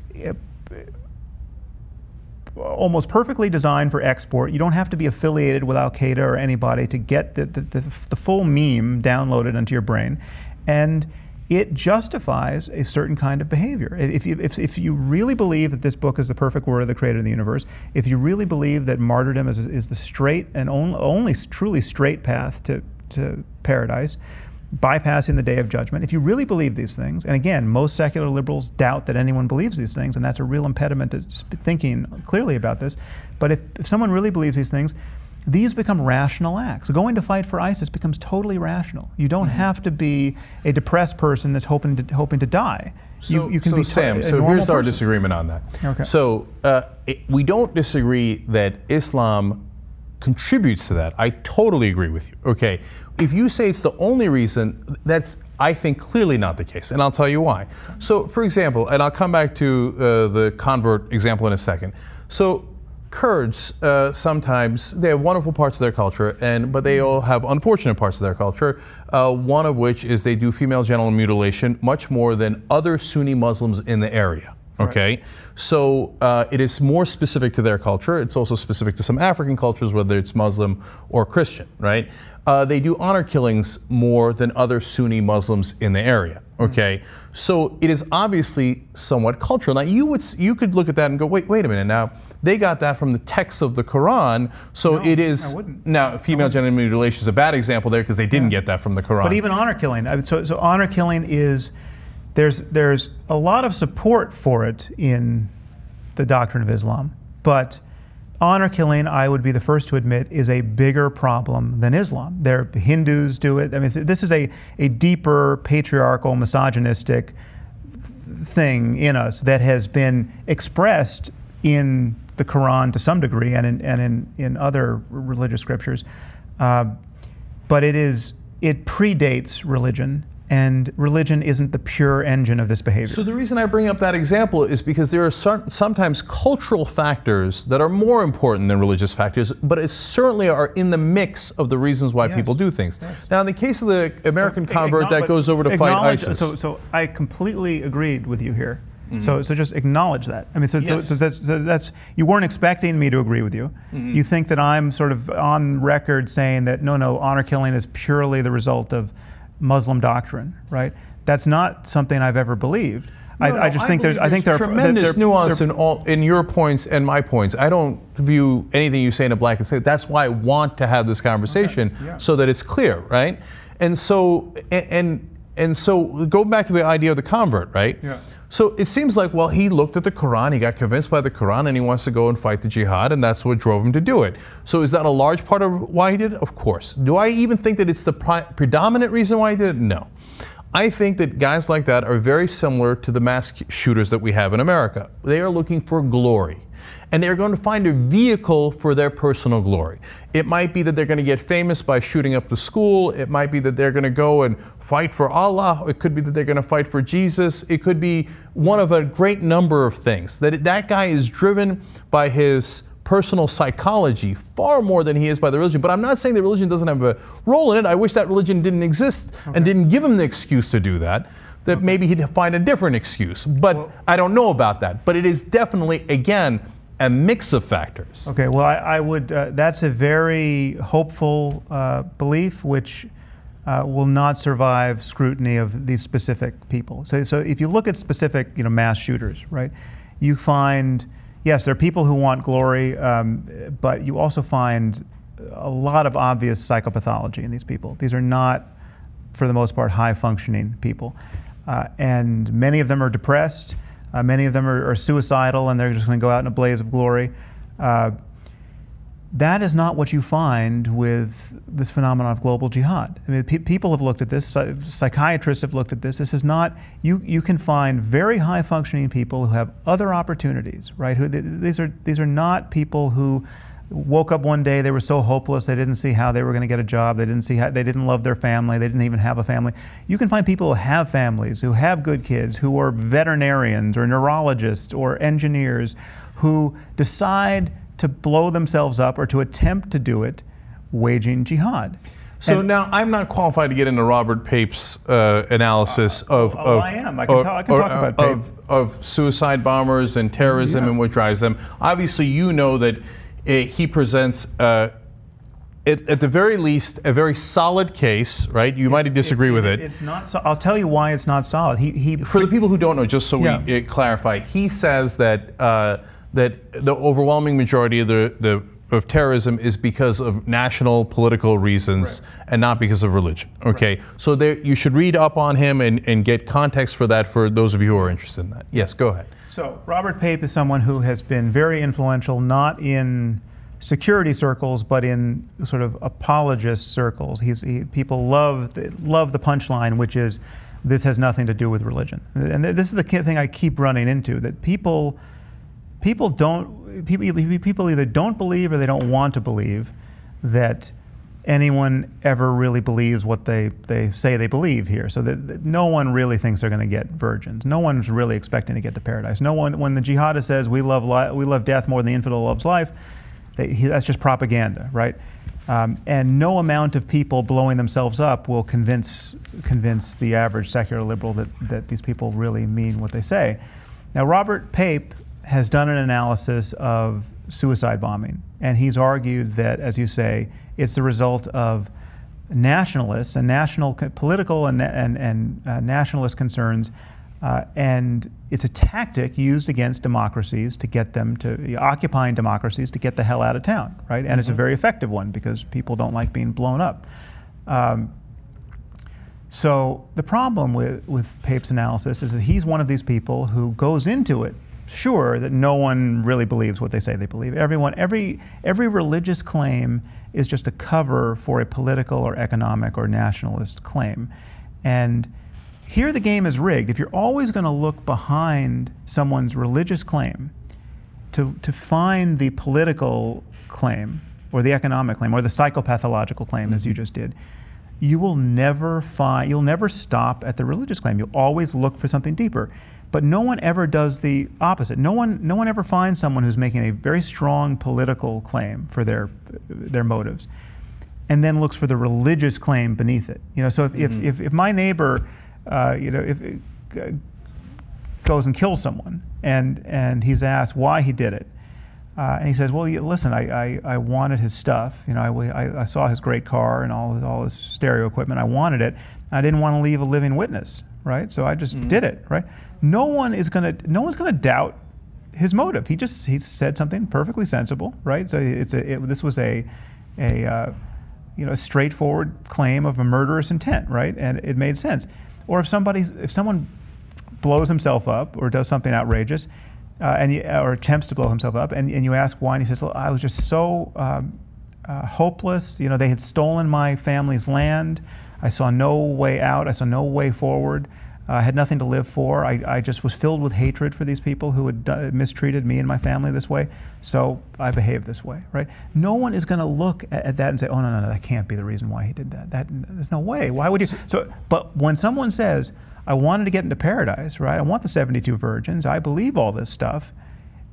Someone like Robert Pape says, that's never the reason. And what he does is he defines as nationalist agenda. So someone, like Al-Qaeda. Al-Qaeda's goals, according to Pape, are nationalistic because Al-Qaeda talks about wanting to get the infidels off the Arabian Peninsula. He views that as nationalism. That only by the most cockamamie definition of nationalism can you describe Al-Qaeda as prosecuting a nationalist agenda. But Sam, everything is through the filter of theology here. I'm not in that camp. So I'm in the camp. But that's Pape. No, but I'm in the camp of, as I've now said like probably 7 times, it's a mixture. So if Robert Pape or anybody says religion has no factor to play, that's crazy. Okay, yes, but if you say that religion is the only or predominant reason, and that's where we should end the analysis, I also don't agree. Okay, there are situations where, but for religion, you cannot imagine this person doing what he just did. Yeah, and we have a disagreement there. Okay, well, but. I can't imagine it. I could imagine it for nationalistic reasons, but psychological then reasons, there are depending on the person and depending on the circumstances. Okay, but there are circumstances where a person has not been oppressed by anyone. He has no rational terrestrial grievance. Same with the guys who did Columbine. They weren't oppressed by anyone. They were perfectly middle class. But we can explain they lived in their good behavior. families. But these guys had obvious mental problems, right? Jared Loughner. That's where people are really object to that, because whenever it's a non-Muslim, they have mental problems. When it's a Muslim, well, they don't have mental problems just because of Islam. Okay, there are Muslims who have mental problems, sure, right? Right. But there are clear cases. I mean, the burden is on you to explain how this behavior is so contagious, right? How are all these people leaving normal lives, right? And going, let's just take the local case of going to fight for ISIS. It's not all these people, though. No, thousands of people in 100 countries, many thousands of people. But out of 1.6 billion people, I mean, how many, we've had, about at most a dozen people from the U.S. leave, including a couple of girls today was in the news. But it's many thousands, it's many thousands from the free world, right? Okay, now, yeah, that's easily explainable. It's a tiny fraction, Sam. And yes, they feel that the Palestinians are being oppressed. They feel that the Holy Land is occupied. They have all these different reasons for it. Okay, so now let me go. I've been dying to go to the viewers' questions, and you guys have had great questions. This is an appropriate one for this. So let me ask you Yvonne Guzman's question. He says, Sam Harris usually, there's an email that he wrote, uses testimonies of Muslim terrorists, as you were doing here, where they claim that religion is the reason for their acts to ridicule those who say that religion is not the only explanatory variable for this behavior. Okay? He says, very often Harris says that we have no reason to believe that religion is not the main motivation for terrorism if the same terrorists say it is, just as we were talking about here. He says, my question for Sam Harris is, if it is his opinion as a neuroscientist that human beings always know the deepest motivation behind each one of their actions? No, it's not, and that's a very good question. Clearly, we can be wrong about our motivations, right? But when there are certain cases where it's more or less reasonable to suspect somebody is wrong, and so we can set up an experiment where you are going to be manipulated by subliminal, priming, where you're going to think you did something for reasons where we know that the thing that tipped the balance is something you're just not aware of, right? So I give you a list of words, all of which have something to do with the ocean, ocean and seashore and shell and beach, and you look at these words, and then I say, oh, name a laundry detergent, and you're going to think Tide, or you're very likely to think Tide, you're not going to think whatever the other one you could have thought of. So, and you're not going to know, we could set it up in such a way that you're not going to know that that's why you thought of Tide, right?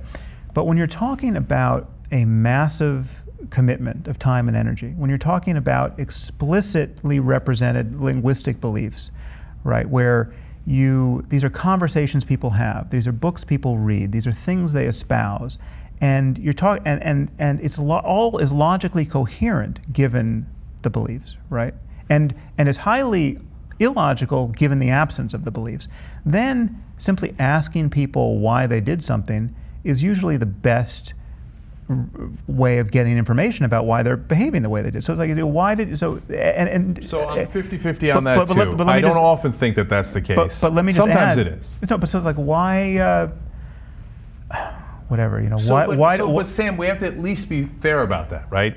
So if you say it is often the reason why people do things, so then you have to say when Hitler says, "I did the Lord's work in killing the Jews," right, you have to take him at his word. He did it because of Christianity. But actually, I wouldn't, though. Even I'm using that as an analogy, and I don't think that's fair. It's a bad analogy. I can give you an analogy where it's crystal clear for Christians. That's just not one of them. There are Christians who do absolutely outrageous. If you roll back the clock to the Middle Ages, where they're burning heretics alive, right? There are Christians who again, it's not such a straight line from the Bible, but it's a straight line from the underlying belief of believe the right things about God and Jesus, or you're going to go to hell, right? Mm-hmm. So a belief in hell is actually very, very dangerous, and because just think about this: if I thought that my neighbor was torturing children in his basement, right, I would call the cops immediately, and if the cops wouldn't show up, I would kick down his door myself, right? I mean, I would be highly motivated to stop him. Now, just imagine believing that it's possible for my neighbor to espouse such a dangerous system of ideas, a heresy, that he will lead his children, and potentially he'll lead my children, to suffer in hell for eternity, right? Imagine really believing that. Well, then all of a sudden, the state, it's impossible to keep your religious beliefs private. Then your neighbor across the street is more dangerous than the guy who's just torturing kids in his basement. This guy is spreading ideas that could lead to eternal damnation. Now, okay, look, I've got to address two parts. Medieval Christianity was populated by many, many people who believed that. Right, and as their behavior showed. Now again, that's not the most straightforward enunciation of Christian doctrine, but it is there at the core. Once you believe that the stakes are that high, heaven and hell, eternity, then you can Sam, get diabolical things out of it. Okay, so I agree with you that the people who did the Inquisition, you can draw a straighter line from Christianity to the Inquisition than you can from the Nazis to the Bible. Right. It is a spectrum. Okay, yeah. It is a spectrum, and somewhere in that spectrum, Hitler meant what he said to some degree and didn't mean it to some degree. But when we talk about Muslims today, I'm not sure you agree that it's a spectrum, or you think they're all on this end of the spectrum. Of course, there's a spectrum. Okay, so then we agree. But the problem is you think that the fringe is much fringier than I think it clearly is, based on polling data, based on the straightforwardness of the doctrine, based on a few other things we've touched on, however scattershot. But you think it's far more marginal than I think it is. But so, yeah, I totally agree. There's a spectrum, and the spectrum is one of the degree of belief in specific doctrines. Okay, so now let's finally turn to that part of the conversation, which is also very important, which is the consequences of these beliefs, right? And I don't mean the beliefs of the religious fundamentalist or the people who adhere more strictly to the doctrine, etc. I mean our beliefs. So if we believe that it is Islam that is predominantly driving them, if we don't want to say entirely, say predominantly driving them, well, then we might reach different conclusions than if we believe that it is a mixture of things that are driving them to violence. Nationalism, maybe in some cases, psychological issues, politics, economics, and religion. So the very good example, of course, is the Palestinians, right? Mm-hmm. So the Palestinians believe in suicide terrorism more than almost any other Muslim country or culture or community, right? So obviously, I think it's obvious that part of the reason that they believe that is not just because they believe the Quran even more than the other Muslims. No, it's because they find themselves in an occupation, and in an occupation, you almost always resort to terrorism. It's not the right thing to do, it's a horrible thing to do, but that is what almost all religions and all different nationalities have done. Do the other side of that experiment. Tell me what the Palestinian Christians are doing in the same condition. Now, that is, again, complicated, Sam, because the Palestinian Christians are a tiny minority, so they don't have the power to take the matters into their own hands, even among the people who are occupied. But when Christians are the majority, the Catholics are the majority in an occupation, as we saw in Northern Ireland, they do terrorism. Northern Ireland, that's a confusing example. It's not a great analogy. I have in the past ascribed religion to be the cause of that, but it's not religion in a straightforward way. It's the religion. It's similar to what's happening in Myanmar with the Buddhists and the Muslims. It is the tribalism based on religious identity. It's not the clear expression of doctrine. They were not fighting over the transubstantiation of the communion host in Northern Ireland, right? Mm-hmm. So that the doctrinal differences between Protestants and Catholics was not the problem. But the identities were the problem. And so religion was not helpful, but it's not the same kind of straightforward implementation of ideas. So, but wait, it seems almost a perfect analogy to the Palestinian situation. The problem is identity, right? So one side says we're Muslim and we're Palestinians, the other side says we're Jewish and we're Israeli, and they butt heads forever, and the Palestinians feel oppressed and occupied, and they resort, because of identity issues, just the same way that the Irish did and the Catholics did in Northern Ireland. Yeah, no, but I'm saying that the death cult behavior of suicide bombing is given immense impetus by specific beliefs, in this specifically the belief in martyrdom and paradise. Sam, honestly, you might disagree here, but isn't that a tiny difference, the manner in which they do the terrorism? Because we have shown that there was suicide terrorism in Buddhism, right? We've shown that there is non-suicide bombing terrorism among the Christians, the Tamils, the Buddhists, etc., right? So to me, it seems like that is not the largest factor. It seems like the largest factor is the same geopolitical situation they find themselves in. Well, no, because again, the problem is, so to some degree, we're just talking about the differences with which we weight these various factors. That's right. Right. So, but that has large implications, as we're going to get to. But the first thing to acknowledge about this convergence we're noticing here is that there are many people who fundamentally disagree with both of us here, and it's a problem. There are people who think that religion is just not a factor. Right. We don't agree with it. Okay. And you and I are going to disagree in specific cases about the contributions of psychopathology and the contributions of politics to certain instances of violence. That's right. Now, one, I think, great blind spot of liberalism, and I think you're certainly going to be blinded by this more than I feel I am, is the default assumption that people everywhere want the same things, basically, and they would be disposed to behave the same ways, with or without religion. Violent people are going to be violent, peaceful people are going to be peaceful, irrespective of their religions.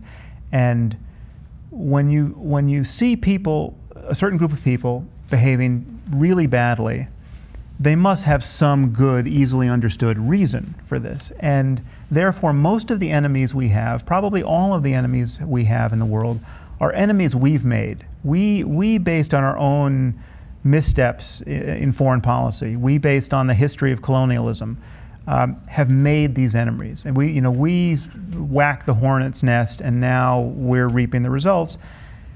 That is, in certain cases, true, but as a general matter, not true with respect to this phenomenon of global jihad, and that is a big difference, but a big difference in terms of the ultimate lesson from this conversation. So that's another place where we disagree, because I think whacking the hornet's nest is clearly a bigger factor than religion, even in the extreme example of ISIS. Because if we hadn't whacked the hornet's nest, we almost certainly would not have had ISIS. So we can talk about that. It's not. I mean, that's a very, as I said in one of my blog posts. So if the lesson is, don't depose somebody like Saddam Hussein because worse things are going to happen, that says almost nothing about us. It says something very depressing about the state of the Muslim world. There are different ways that you attack a problem. And so Saddam Hussein was a problem. This doesn't mean that he should stay there forever, but there are different ways to address that. Now, if we had not overturned the apple cart, and we had done things like the Libyan action, which I was in favor of, okay, and that was the first thing that had happened. Arab Spring happens, Egypt goes to kind of democracy, which then backtracks partly because of all the things that are swirling around, Tunisia, etc. And then we get to Gaddafi and we depose him in the way that we did. That actually could have been controlled and it could have been contained, and maybe we would have led to a road down democracy because it was more organically driven by the Libyan people. But when you go in and you just knock Saddam Hussein out and you go, okay, we have no plans, Sunnis and Shias, have at it, right? Then you're going to create ISIS and you're going to create things worse than Al-Qaeda. So that is what I talk about when I talk about the spectrum, the mix, and why politics oftentimes is more important than that mix. So now let's go to the practical implications of what people are worried about your beliefs, right? So now, again, with all the papers, I want to give credit to the person who asked it, but I'm sorry, I can't find the exact paper there. But one of the people that emailed in asked, so look, you say that it's not Muslims, but it's the doctrine of Islam. But when you talk about profiling, one of the things that people criticize you for, right? Well, then if it's not a race, then how can you profile? And I thought that was an interesting question and one that I hadn't thought of. So I know that you throw yourself into that mix as a person who looks nominally Middle Eastern, maybe kind of. It's okay, I get that part. It's not that I look Middle Eastern, it's just that you can't obviously rule me out as someone who could not possibly be a jihadist. Right. Now, let me just talk about the basis for that. No, Islam is not a race, right? But so then how do you do profile? We've all been, so I've spent a lot of time thinking about security and violence and the logic of violence, the ethics of violence, and it's also just true that we have some very serviceable intuitions about who is likely to be an aggressor in any circumstance. You're standing on an elevator and somebody gets on, do you have to worry about this person or not on the topic of violence? We have good intuitions about these things, and we shouldn't, based on a politically correct desire to appear fair, deny that humans have intuitions on this. And so if I'm standing at the TSA line at the airport, and I look around, on any given day, 20%, 30%, 50% of the people there are obviously not jihadists. It's obvious enough that I'd be willing to bet my life that they're not jihadists. I can point to the woman who's 65 years old and just got back from Tucson, and she's got all her paraphernalia, all her kitsch, and she's talking to her husband, and they're in flip-flops, and I look at them, I hear their conversation, I get the whole gestalt, and somebody better trained than me could do a better job of this, right? Attention is wasted doing a pat down on these people. And now let me just finish, because some people are going to think what I've just said is completely insane. Right. You have to search their bags because anyone can put anything in a bag, right? But we have $10 worth of attention, and we can spend it any way we want. And if you spend $1 on these people, you are losing $1. I mean, it's just a bandwidth problem. We don't have an infinite amount of scrutiny, right? And so my sense is that if people are going to die at some point, I mean, if there's another airplane incident, now again, I was talking about profiling specifically in airports. If another plane gets blown up by a suicide bomber, I think political correctness will be part of the problem. We will have paid attention to people who were obviously not worthy of another moment's scrutiny. I've been in an airport where I saw a toddler from a family who everyone in this room would bet their life that this is not a family of jihadists, based on lots of micro cues, right? And based on some just statistical assumptions that were reasonable to make. And yet I see a TSA officer take this screaming little girl aside who's terrified to search her shoes. You know, this is something that Richard Reed did to us till the end of time, right? Yep. Just talking about on the show today how much so I despise him. what I advocated in that piece on profiling is what I called anti-profiling, not profiling Muslims, not profiling Middle Eastern people, or not racial profiling, but acknowledging that we know what we're looking for. We're looking for jihadists. We're looking for people who have a certain construal of Islam and are willing to die and want to die this way. And then we have to look. The filter has to be: do these people stand a chance of being jihadists? Now, again, it's possible they could recruit, you know, Okinawan women someday, and then we have the problem of, wow, they beat our profile. They could recruit, you know, blonde octogenarians from Norway, right? But the basic fact is, we know that that's much harder to do. They're not doing it, and again, someone like me falls squarely in the profile. I don't get the short line in this situation. I understand that. So, and a lot of people will look at that and say, okay, look, there is Sam calling a spade, and he's being reasonable, et cetera. Now, let me disagree in a number of ways. Okay, so am I in favor of profiling? Yes. Okay. But the question is how you profile, right? Do you do it what factors do you do it on? Do you do it on race? Do you do it on religion? Which is actually, again, as we talked about in the beginning here, actually impossible in the case of Islam, because there's so many different races that are in Islam that you can't even do it based on that. Or do you do it based on actions, okay? And other things that we have seen that other terrorists have done. So, for example, 2 examples. One is, if someone is profusely sweating and they seem nervous, of course, check them more than the Norwegian grandmother, right? So that is a reasonable way to profile. That's exactly what you should be doing. You know why? Because I travel all the time, my family travels all the time. I don't want the plane to blow up, okay? Another thing that you could look at is, are they clean shaven? So you and I should get profiled more than people who are not clean shaven, in my opinion, okay? Because on 9/11, they made sure to shave before they went in so they wouldn't arouse suspicion. Now, that might be wrong, right or wrong as a factor, but I get that that could be a factor, right? But so if you're doing it based on specific actions, perfectly sensible. But if you do it based on religion, 1, it's not doable. 2, if you do it based on race, it gets my second objection. Even if you were right, which I do not agree to, okay, that is a good determinative factor. And I'll tell you why I don't agree with that in a second as well. It's that it has a second terrible consequence, Sam. It then says, for example, stop and frisk in New York. We are going to stop 96% blacks and Latinos. Now, could you show me some numbers that show that blacks and Latinos get arrested more often than whites in New York City? Yes, you can. Is it partly because they get stopped more? Yes, that's true too. But even if I thought they were more inclined to do the crime, which I don't believe at all, but even if I thought that, I still wouldn't stop and frisk them disproportionately. The reason is you separate the races and you make the problem worse. You make it an us versus them. And it is fundamentally unfair, and it splits us as a society, and that's not what we're about. So when you do it in this context as well, it has such damaging effects as on top of what we've discussed that I still wouldn't do. Okay, well, what I was recommending again was what I call anti-profiling, which is just not wasting time, obviously. So what you have in the TSA, and this might be changing a little bit because now we have lines where you can be pre-screened, you know, this global entry, where you're pre-approved. But what I was objecting to was the security theater of this obvious display of fairness, which is an obvious waste of time, right? Where we're all standing in line, taking our shoes off, watching. I mean, I've seen people forced to get out of their wheelchairs, people who could barely stand.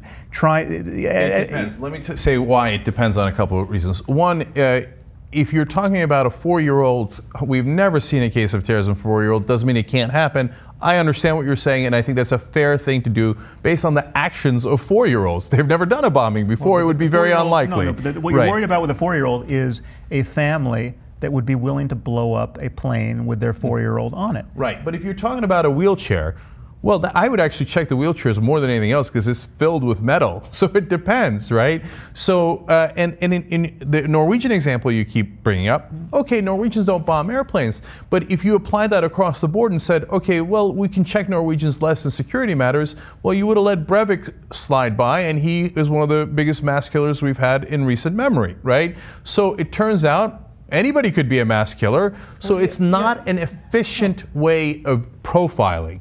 Action is much more efficient. Whereas if you were doing it on action, you'd say, this guy looks weird, his eyes are twitching, he looks crazy. You do it on everything. You take political correctness out of the equation, right? I'm happy to do It's just based on all of the statistical knowledge you can get in any moment, based on raw intuition. I mean, you want well-trained people in the TSA. You don't want people who, this is, currently it appears to be a job.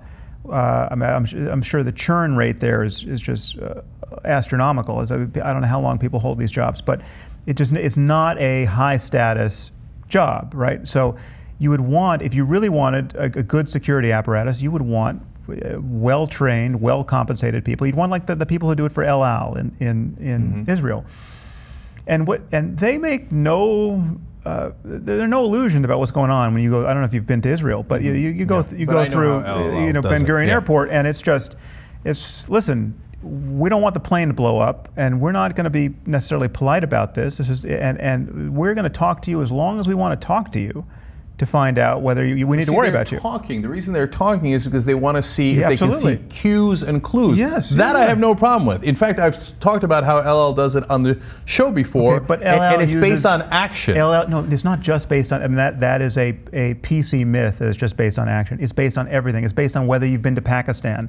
It's based on your passport, your nationality, absolutely your religion, the look in your eye, everything. It's based on whatever a well-trained person can get off of you in the split second or the hour it takes to vet you. So Sam, when you combine the things we've been talking about, one of the issues, and I want to move on to the other stuff which is even more dangerous, and we're at some point going to run out of patience, you and I and the audience, etc. Is that, okay, we talk about vast numbers of Muslims, as you talk about. You say it's mainly connected to their faith, so we have to be especially careful about them, right? And then we say, well, we should, if they, based on whatever it is, race, or they've been to Pakistan or whatever it is, we should look forward to profiling them, right? When you put all these things, that's not the best way of putting it, but they get profiled more than others do, right? When we put all these things together, a lot of people then come back and go, I mean, at a bare minimum, Sam, you are giving permission for people to generalize about Muslims. Okay, well let's and that's dangerous. In the words of Sandra Day O'Connor, when she was talking about a different topic about the dictatorship, even in America, Sandra Day O'Connor said this. Right. She said, "Let us avoid those beginnings so we could avoid those endings." Okay, and that seems like a dangerous beginning. It's a. Well, it depends on how it would be implemented, right? So it's a dangerous beginning if there's some grotesque apparatus that causes anyone who sort of looks Middle Eastern to suffer a 4-hour ordeal at the airport where white guys just breeze on through, right? It's unfair, it's inflammatory, it's not, the thing that we should want, and the thing that all Muslims, frankly, should want, is the thing that would be totally rational and would dial down the risk of this kind of terrorism on airplanes to the lowest practical level. So presumably 99.9% of Muslims getting on airplanes don't want to be blown up by a jihadist, right? Of course. And presumably an honest person of whatever faith will admit that the next person who blows up an airplane is more likely to be Muslim than Amish or Methodist or Mormon, and the list goes on. It's not that no one else could do it. It's not that a Breivik couldn't do it. But to your $10 example, we only have $10. If I'm checking all the Muslims, I'm wasting so much of that because we agree that 99.9% of them are not going to do it. So what we're looking for is the shifty dude who is acting like he might bomb the plane. If we spend our $10 on that guy, it's going to be much better spent. Oh, no, of course we spend the $10. We pay attention to behavior, absolutely. So let's put behavior at the top of the list, right? Behavior is the most important thing. The guy who looks like a maniac who's about to die, right? That's the, whatever that looks like, Richard right? Reed. That's we want to pay attention to that guy. Reed. Yeah, well, Richard Reed was he looked. That was a great mugshot, if nothing else. But so I'm saying all the information has to anything that is valid information. And I'm saying we the should reason you shouldn't put religion or race among those factors is because it leads to other dangerous things. So let's get to that part of the conversation. Right. So when you say, hey, you know what? Maybe there are circumstances under which we can do torture, right? And we've already set the table with all these things we can do to Muslims, like profiling maybe, and that's a factor. It's not the only factor, it's a factor, et cetera, right? That's not a fair summary.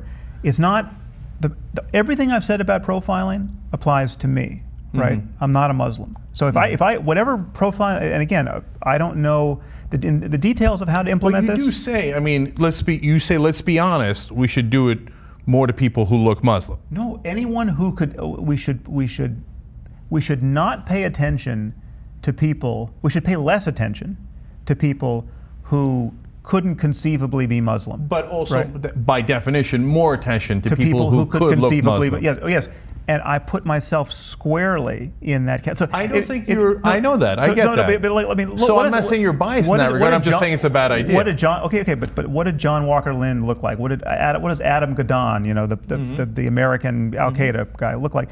He shaves his beard. He looks like me, right? So, so whatever regime I would implement if I were the profiling czar applies to me. It's not doesn't just apply to you. I don't think you're biased there. But many of my critics don't get that, and I'm just saying that we shouldn't obviously squander our resources. I understand you completely, and I've stated why I still think it's a bad idea, despite that. Fine. Okay, so now, look, when you turn the issue of this gets to the heart of what so many people asked. Right, you've got the torture issue that you brought up. You got the nuclear strike issue that you brought up in your books, and you're going to, of course, explain that in a second. And the list goes on. And I actually think the part about what we should do with Middle Eastern countries, whether democracy can work, whether good economies can work, et cetera, is worse, to be honest. Okay, when you have all of that, what people are asking constantly is, okay, Sam, so what do you want to do with Muslims? So, like, what's the answer? What's the answer? I want to encourage an honest conversation about the link between beliefs and behaviors, and get us to marginalize. What conclusion do you reach? Get us to, based on conversation. But conversation is easy, Sam. We've had the conversation. It's not easy. It's profoundly difficult. You should see the kinds of conversations I have with someone like Nick Kristof of the New York Times, right? Who will not admit that there's any link between religion and behavior, right? Okay, but in our context here, we've had the conversation and we know what our agreements and disagreements on those issues are. But then, all right, then finish the conversation. Yeah, so what do you want to do with that? The kind of conversation I'm having with someone like Maajid Nawaz now, and the kind of conversations he's trying to have with radicalized people in the Muslim world. He's trying to deprogram jihadists. He's trying to deprogram Islamists. We have to figure out how to inspire a reformation that is credible within the Muslim world, that gets Muslims by the tens of millions, hundreds of millions, to one, honestly acknowledge the link between certain doctrines and behavior, which is something that someone like Reza Aslan absolutely does not do. And if he does it, if he's starting to do it now under pressure, he hasn't been doing it, and he's very shifty on this point. Where someone like Maajid Nawaz, just straight up, he acknowledges the doctrine. He's a former Islamist. He knows why he was an Islamist. He's no longer an Islamist. He knows why he's not an Islamist anymore. He understands what he believed and why, and so it's all in plain view for him. You have to honestly talk about the consequences of believing certain doctrines. You have to honestly talk about the numbers of people who do believe these doctrines, and you have to find some way of waging a war of ideas with these people in the Muslim world, Sam, which discredits these interpretations of if you the text. Were left at war of ideas, then we would be back to almost complete agreement. Okay, I totally agree we need a war of ideas, when I was getting the Freedom from Religion Foundation Award, for Emperor Has No Clothes Award, for work I did in media, the speech I gave was about a culture war. That the Fox News of the world say there is a culture war. I actually agree with them. And I think we should engage in that war, and we should defeat religion. Okay, so there we have complete agreement. Right. But I'm afraid, as I read your writing, that you don't leave it there. That that you talk about, again, the bombings and the practical policy. In fact, I can't, to be honest with you, and that's why we, again, to answer here, when I read your policy prescriptions in foreign policy, I can't tell it apart from a conservative. Okay, well, can you? Okay, so like, I'm happy to talk about all of it. So, first of all, when you talk about, well, maybe Muslims can't handle democracy. Again, if I'm stating it wrong, which I'm sure I am in parts, and I've got the quotes, but there's 100 pages, right? And you're here, and you can tell me. Yeah. I'm really worried about that line of thinking. I think that's wrong, and I think it's a little dangerous. It sounds almost. But it's actually, to be fair, not neocon, because the Bush doctrine was they can't handle democracy, we should do the freedom doctrine, right?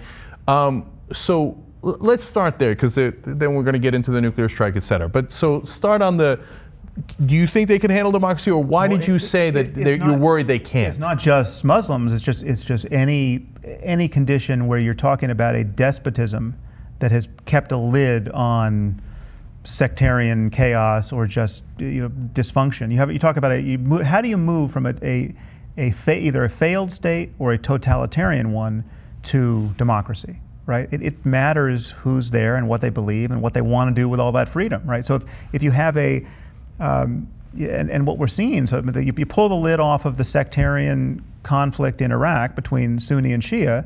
You kill Saddam Hussein and his psychopathic sons, and then you just watch and see what happens.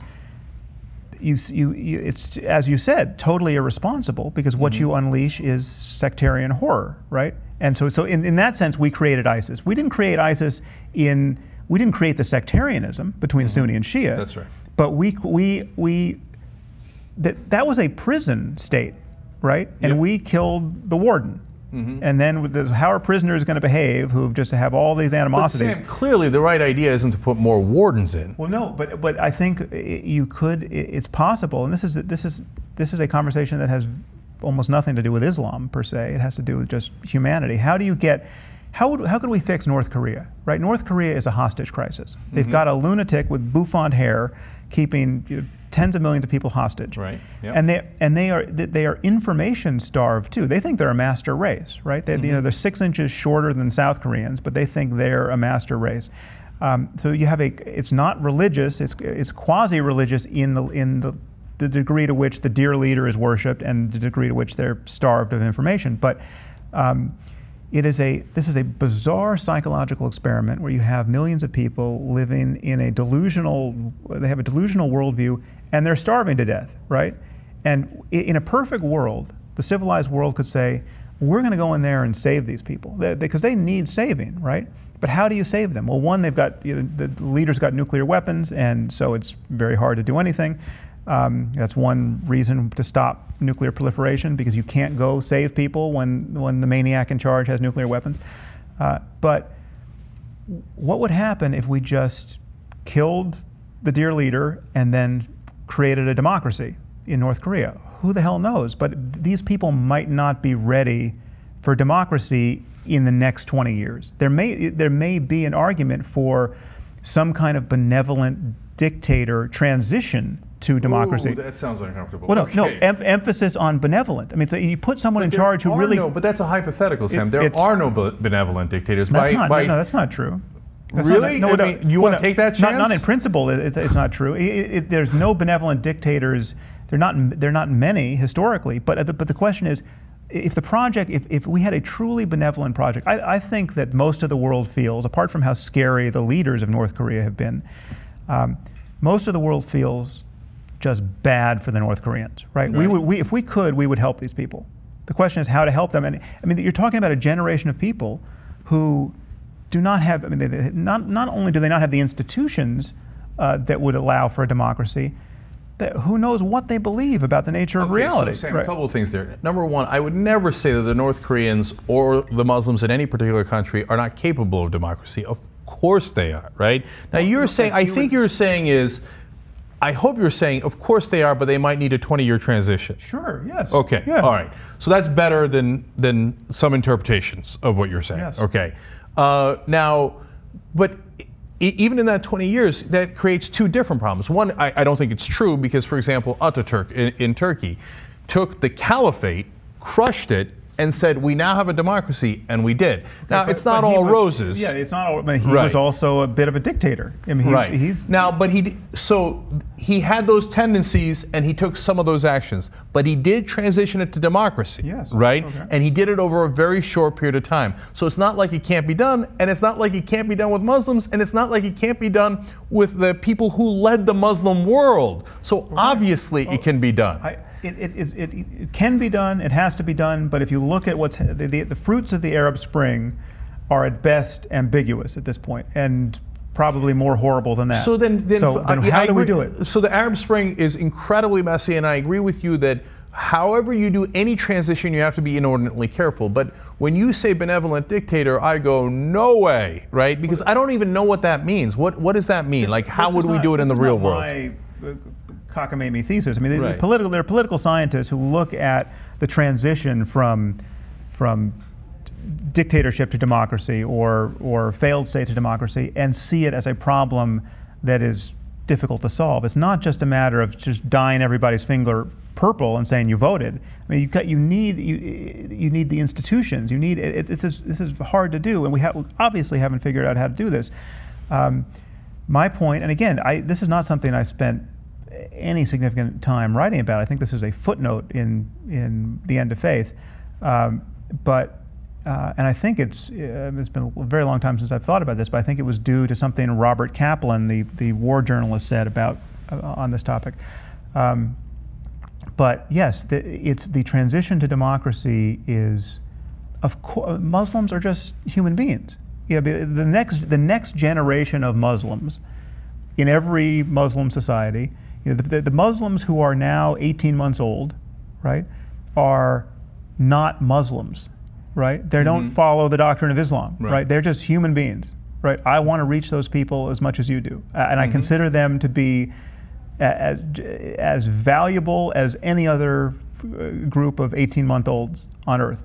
And they're capable of democracy, they're capable of physics, they're capable of all the beauty of the 21st century. Let's give it to them, you know, and let's figure out how to intrude into their lives with ideas in such a way so as to get them to recognize that we. Again, I 100% agree. Okay, but on the issue, but the dictator thing is important, Sam, because it's real, right? So we actually did that experiment. What we did was we put in dictators in Iraq and Libya and all these different places, and we left them in power for a period of transition. And what happened was Islamic militancy got worse, not better, right? So ideas matter, as you would say, right? So I think that's the wrong idea and the wrong direction to go in. And plus it has the other problem that it creates an aura, again, the context of your work, where people think, okay, well, now we got the generals, allows people to generalize, yada, yada. And now we're talking about dictators over Muslim world. Do you see it? Do you see like where they go, whoa, I'm that not recommending really... No, I'm just saying I'm observing what everyone else observed about the Arab Spring and the war in Iraq before that. It's just removing a dictator and claiming that democracy is now the new regime isn't enough, and it creates chaos, right? But more often than not, I mean, judging from the last decade and a half, we have the example of Saddam Hussein was one of the most evil men who's ever lived. I mean, and again, this was a hostage crisis. And I was not for the war in Iraq for a variety of reasons. One being it just looked like a crazy distraction from the war in Afghanistan, which seemed to me legitimate and necessary. That's what we talk about on the show all the time. So, but for just pure you could have justified a war in Iraq for purely humanitarian reasons. Now, I'm not saying, now, again, this is a point of confusion. I'm not saying that we went in purely for humanitarian reasons, but I'm saying you could have. You could have looked at this, just as I described North Korea, as a hostage crisis, and this guy's a bad actor. He keeps shooting, trying to shoot down our planes, enforcing a no-fly zone. You could have, the civilized world could have said, we're going to remove this guy, and just appealed to all of the Iraqis on the ground to just watch us do it, right? Don't fight us. We're gonna take the Wicked Witch of the West is going to be dead in a fortnight. That could have been a completely benevolent thing to do.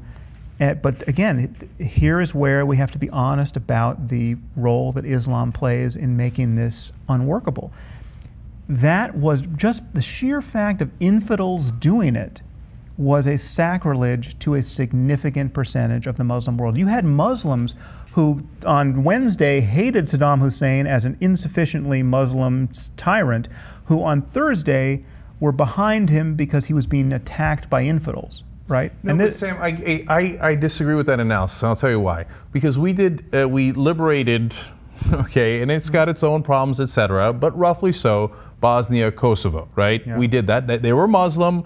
We helped them, and we were not perceived as infidels. We were not perceived as hostile. We were perceived as enormously friendly to the Muslims. We did not invade Muslim land. That is different. We did not invade Muslim land, and we really don't get credit for that. I mean, the Muslim world doesn't give the West credit for the liberation. Certainly did, and the people in Kosovo did. And so my point there, Sam, is that it is not a universal Muslim reaction.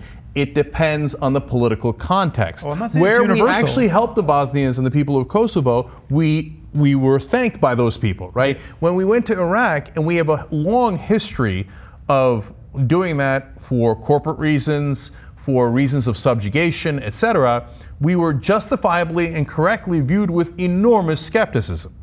And they were roughly right. Yeah, no, I wouldn't disagree with that. But, but yeah, I think you're downplaying the degree to which there is a... And again, this doesn't speak so much to specific doctrines. This speaks to tribal solidarity based on religion, more like what was happening in Northern Ireland. You have a reflexive solidarity, you have an in-group, out-group thinking, where you have Muslims and people of all religions, but especially Muslims at this moment in history, siding with other Muslims just because they're Muslims, no matter how badly behaved they are. So that again goes to the heart of the issue, Sam, because part of the reason they're doing that is that in this particular time and political context, Muslims, rightly or wrongly, and I think it fairly rightly, they feel subjugated, right? And they feel humiliated. And so they desperately search for answers, as our ancestors did when they came up with religion. I don't know, it looks like there's holes in the sky. Let me try to figure it out, right? I'll make up a story about it. In the case of the Muslims now that feel humiliated by the West, they feel like, well, when were we big? When were we great? Right. Oh, when we were the most Muslim under Muhammad, which is actually not necessarily true, but that's the mistaken impression they have. So let's go back to that. Maybe religion is the answer. Maybe Islam is the answer. See, Sam, when I was growing up, and Salman Rushdie talks about this too, come back to it in a sec. Islam was not, the number of Muslims in the world were not nearly as much fundamentalist. There was much smaller percentages. Pakistan was not as fundamentalist. India was not as the Muslims in India were not as fundamentalist. Turkey was not, almost no fundamentalism in Turkey. Right now there is some. Right, and the part of the, or I think a very large part of the reason for that is that Muslims in the world feel humiliated and they're trying to figure out an answer, and so they're lashing out and saying, yes, Islam, that's it, jihad, that's what we should do. All right. Well, again, you're using words like humiliated, which in most conversations, seem to describe some rational, terrestrial, normal political grievance. But I argue that all of this is being seen through the lens of religion. So the humiliation of the Muslim world is based to an extraordinary degree on the doctrinal expectations of Islam. I mean, Islam is supposed to be a triumphant religion. It is supposed to conquer the world. It was in the process of conquering the world. Muhammad was a conqueror. He didn't get crucified. There's a very different expectation of how things should look on the ground if things are working correctly. We are in a fallen world where the one true faith is not winning.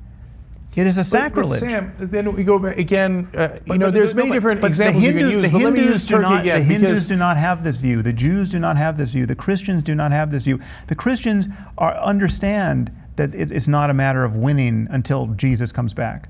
But the people of Kazakhstan don't have any feelings of, conquest of the world. The people of Kosovo don't necessarily feel that way. No, you're not paying attention to the triumphalism and the notions of supremacy that run straight through Islam. No. And the reason why the Turks are not doing jihad in general is manifold, but right? Ataturk, you mentioned him. Right. They had secularism, and secularism was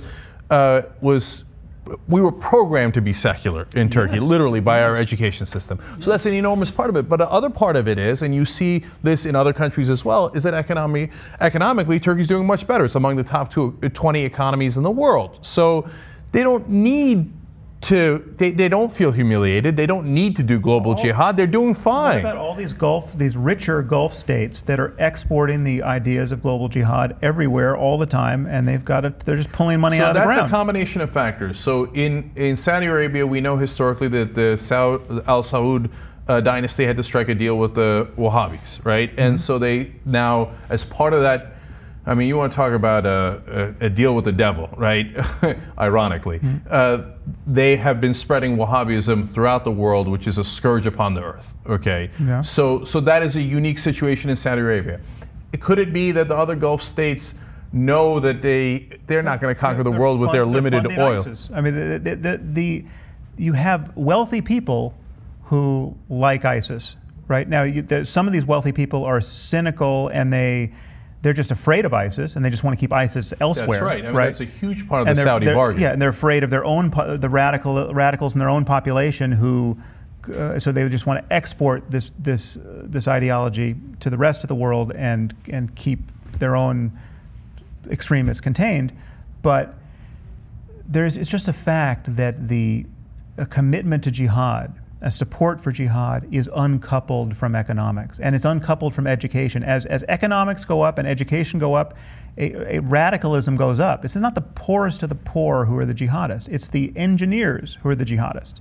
And that's a problem. So this is a very PC fantasy, which it would be great if it were true. We're talking about micro and macro issues. You're talking about a micro issue of that particular engineer or doctor doing what he does, right? Whereas I'm talking about macro issues of a country that is doing economically better is less likely to produce a culture that is steeped in jihad, etc. I certainly hope that's true. I don't know that we know that that's true. Okay, and so that is why the culture matters more than the religion does, and I think the geopolitical context matters more than the religion does. But look, we got to go to the nuclear strike because, again, it affects all other issues. So now, you did not say we should do a nuclear strike on anybody, right? But you said we should, and correct me where I'm wrong, we should consider doing a nuclear strike, a first nuclear strike, under certain circumstances. I find that to be incredibly dangerous talk. Okay, but it is a dangerous fact of the world that we have nuclear arms, right? We have nuclear arms because we have already considered doing a nuclear strike under certain circumstances. That is what the Cold War was about. Yes. So this is the world that we're in right now. If we could uninvent these weapons, that would be great, right? But we have a nuclear doctrine. And it developed entirely in a Cold War context, where we were faced with the Soviet Union that was, for all of the flaws and all the ideological quirks, this was not a death cult and did not have the basis of being a death cult. These were rational actors, and their hopes and fears and aspirations were constrained by terrestrial concerns. These were not people who could say, we love death more than you infidels love life, right? And again, this is just 2 paragraphs in the End of Faith, right? This is not me talking ad nauseum about nuclear policy, but in just a very kind of game theoretic way, I asked us to consider how a belief in martyrdom, a belief in paradise, just unties this convention of mutually assured destruction as a deterrence. The Cold War was possible because neither side wanted to really play a game of chicken. When you're playing a game of chicken with someone who wants to get to paradise, you're screwed. You're going to lose this game of chicken, right? So, and the moment you accept, and again, many people don't accept this for reasons I cannot fathom, but the moment you accept that certain people really do believe in paradise, really do want to die and to get there, right? Or just, they're hoping to be martyred. This is that death today would not be a bad thing for them. And then you imagine us failing to keep the big bombs and the long-range missiles out of their hands. You imagine a regime that is just like ISIS, but they've got ICBMs. We have to find some way to avoid that. And the Muslim world in particular has to find some way to avoid that. The Pakistanis that already have bombs, right? They don't have the missile technology, but they have the bombs. They're a coup away from delivering these bombs into the hands of the Pakistani Taliban. We have to find some way to avoid that. But Sam, the reason why I think your idea is dangerous is because it makes the likelihood of nuclear strikes far more likely. Because if you say to the Iranians, we think you're part of a death cult and we don't trust you, even though the Iranians, like them or dislike them, have been very rational actors throughout, okay? There are enemies in a lot of ways, as the Soviets were, right? But the Soviets were also rational actors, even though we didn't agree with them and they were our enemies. If you say to the Iranians, we're so afraid of your death cult or whatever we think your intentions are, that we might do a first strike on you, you make it far more likely for them to do a first strike on us. Well, or, I mean, again, that's an interesting conversation from a game theoretic point of view.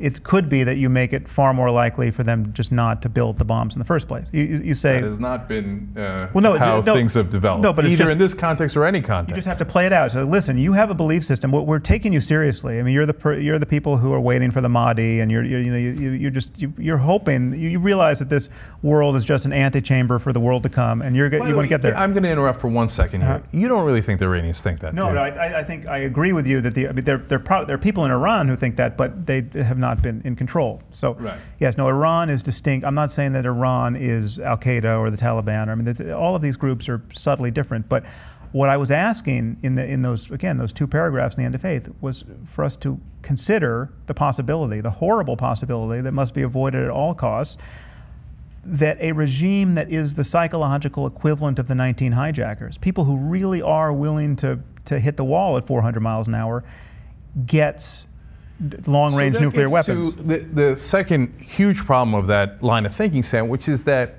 if you start going down that road of assumptions, well then we would do the unthinkable. So I'm afraid that what people they're going to take you seriously, right? You're doing it as a hypothetical, and you're doing it as a game theory, etc. But neocons can easily take that and who desperately want to attack Iran, right?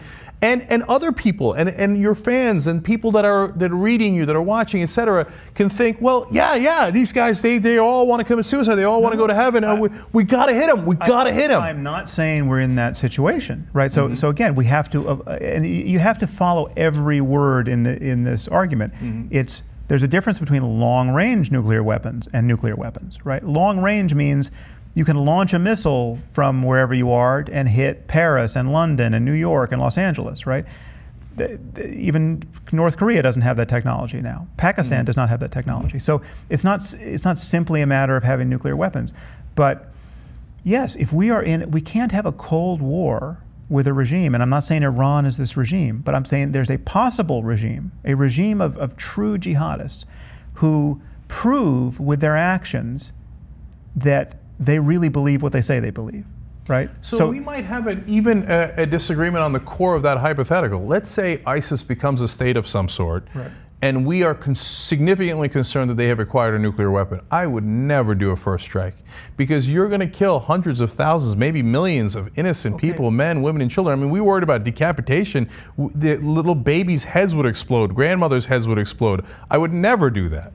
Okay, but look what we did. Again, you have to just look at history and where we come from. Look at the Second World War. The nuclear bombs we dropped were not even the worst things we did in the Second World War. I mean, the firebombing of Hamburg and Dresden and Tokyo arguably killed many more people and in more horrible ways, right? In fact, the argument for using the nukes was that we wouldn't have to do any more firebombing. It would be such a punctate and startling show of power that we would actually save lives, both our own and the Japanese. Sam, I hope that we have developed into a better, slightly more humane world. I mean, if if right now we went back to fire bombings, Jesus, we would have regressed so much. If we went back to nuclear weapons, we would have regressed so much. Part of why I believe in America and I love America is for all the reasons that the conservatives miss, which is the Marshall Plan, rebuilding our enemies, promoting human rights, and promoting a culture where we, even though we did those bad things in the past, that we don't nuke people anymore. We don't do those horrible killing of civilians to the best we can. And we have done that in horribly flawed ways. But that is the path that we set the world on when we were doing the right things. You and I totally agree that we've made progress and we want to hold on to that progress, right? So yes, these were all war crimes by any standard, right? How we waged war. We were fighting the Nazis, so we had a real enemy that and a very powerful one, but the way both sides behaved was just it was completely insane by any moral standard in terms of the conscious targeting of civilians by the hundreds of thousands, right? So yes, one would hope we could never do that again, and we want to get to what I want to do is get to a world where a war between the U.S. and Iraq, or a war between the U.S. and China, or just wars, is no more plausible than a war between Vermont and New Hampshire. So we have to find ourselves to a situation of global civil society where things like North Korea, if they are in fact possible anymore, are looked at as a kind of crime problem, a hostage situation that the entire world has to intervene on, and we have to stop genocides when we see them. So but now, the question is how to get there, and a nuclear disarmament is something that we should absolutely attempt. But again, it's a difficult thing to do, given that the technology can't be uninvented, given that no, I'm not very liberal in that regard. I don't believe disarmament is possible. I hope I'm wrong, but I don't think it's possible. But if you don't believe it's possible, then there is a first strike policy implicit in the having of these weapons. No, there isn't. Not in it. There isn't. Even if your policy is we don't have a first strike policy. I think there would be a good debate as to whether, let's say, a bad actor in Pakistan got a hold of a nuke and somehow delivered it to the U.S. and killed hundreds of thousands of Americans. I know that every president in the world would go ahead and do a retaliatory strike on Pakistan. I think there should be a good argument that you shouldn't, because it's not the people of Pakistan who did that. It's that bad actor. We should find him and kill the living hell out of him. Okay. So, but as a first strike, no, I would never contemplate that, because then you are doing what you are accusing them of wanting to possibly do. No, but let's say we had intelligence. We're back in the Cold War now. It's us and the Soviet Union. And we have intelligence that is just incontrovertible, that the Soviet Union is planning a first strike, right? And so just take out the uncertainty, right? We believe this as surely as we believe anything, that they're, on July 4th of this year, they're going to, of next year, they're going to wipe out every major city in America, right? For whatever reason. Things have heated up to that degree. Having nukes of your own is the only, you can't conventionally deal with that problem, right? We would have, in that case, execute our own first strike. Having nukes and using them first are two entirely different things. But what you're not granting is that one could ever be pushed to the brink of where self-defense became synonymous with using your biggest weapons. I'm not granting that. And the reason, Sam, is because we don't live in a hypothetical world. We live in a real world where there will always be uncertainty. And in that world where there is uncertainty, I'm afraid that people are going to take what you say as a carte blanche to, well, I thought it was going to happen, so I went ahead and pressed the button. It's not, but what you're saying is even more dangerous in my view. What you're saying is, we don't have to think about how bad and scary things could get, given that this technology is in place. No, but I'm not saying that at all. I'm saying that there are certain people certain cultures, given their beliefs, given their stated beliefs, can't get these bombs. So I think it's a false choice. So what I would suggest is, yes, a war of ideas. Yes, oftentimes war of special forces to get particular bad guys. I think that we did the Bin Laden thing almost exactly right. So I would suggest 18 different ways to fight that problem. But I would not have on the table as one of the options, we kill millions of their innocent civilians before they do it to us. Okay, but all because you live in a world of uncertainty. You can never make that assumption because that makes you as bad as them. In fact, it makes you worse because you did it first. No, because again, self-defense is a different. It goes back to what you said about the Marshall Plan. This is why intentions matter. This is why the kind of world you want to live in matters. So, for instance, we did these horrible things to the Germans in the middle of World War II. We burned people by the tens of thousands alive. Women and children, we burned them alive with firebombing, right? We knew we were doing it. We did it anyway. Somebody thought it was necessary. We can argue about whether or not it was necessary. We can argue about if it would be even possible to fight the Nazis and win by our current ethical standards. I'm not so sure it would have been, right? Which is a problem for our current ethical standards, right? So it's possible to see how the world could roll back to the ethics of World War II, and that would be a terrible thing. But what did we actually want to do with Germany? If we had true power, and in this case we ultimately did because we won the war, what did we want? We wanted sane collaborators. We wanted peaceful, honest people who we could do business with, right? And we wanted the same in Japan, and we helped build up these societies. What does ISIS want? What would ISIS do to America if they could do anything they want? We know what they would do. They're not. So again, it's a different aspiration. Sam, I'm worried that you're conflating ISIS with Muslims. So no, again, because and I'll tell you why. Because when you get into the real world, it's obviously not all Muslims. Right. No, I know you're not saying all Muslims, but the reason why I think you're conflating it is because when you turn to the Palestinian issue, right, which you've written about, and you use that same exact way of thinking. You say, well, if the Israelis could do whatever they want to the Palestinians, we know what they would do because they're doing it right now, and we know if the Palestinians had it their way, they would wipe out all of the Jews. That's actually, I don't think that's true at all. I don't think it's remotely true. Okay, so, and I'll tell you. But you're doing some mind reading, right? So you're in the telepathy business. No. They're telling us that they would wipe out everyone. So no. So Sam, two things that are important there.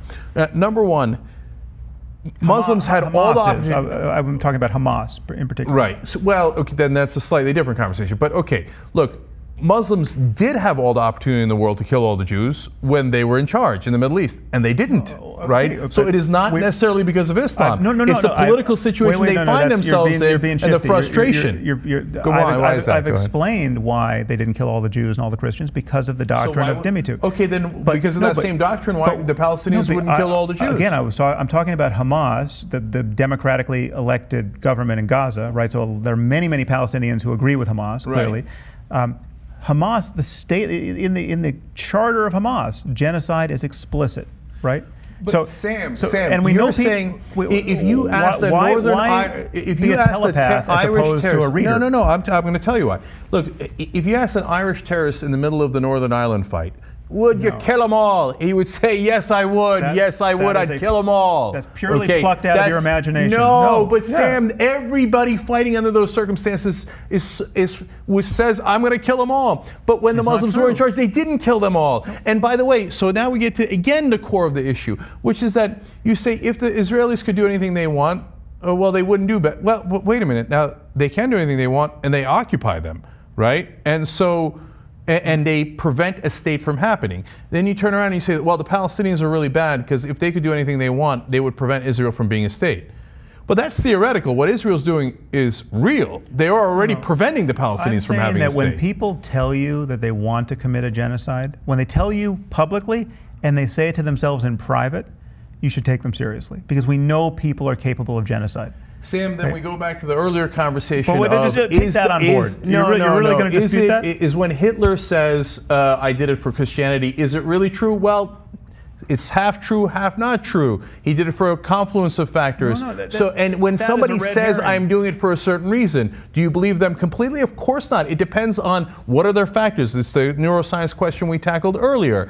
Why are they saying that? Are they saying that because they want to seem like they have bravado and they're, I mean, you're not, let me just say a little bit more about this because we know we have a wealth of information with respect to what groups like Hamas and what even the Palestinians more generally say to themselves, when they're talking just to themselves about the Jews, when they're creating children's programs for their kids about the Jews, right? And genocide runs straight through it, right? So the aspirations of... You really don't believe that there's an enormous geopolitical reason behind that?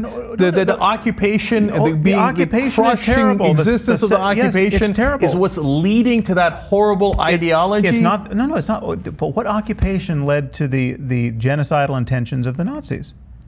No, so there could be two different reasons. Actually, there could be many different reasons why you go to genocidal intentions. So, if you had asked people living under occupation, the Tamil Tigers, you name it, right?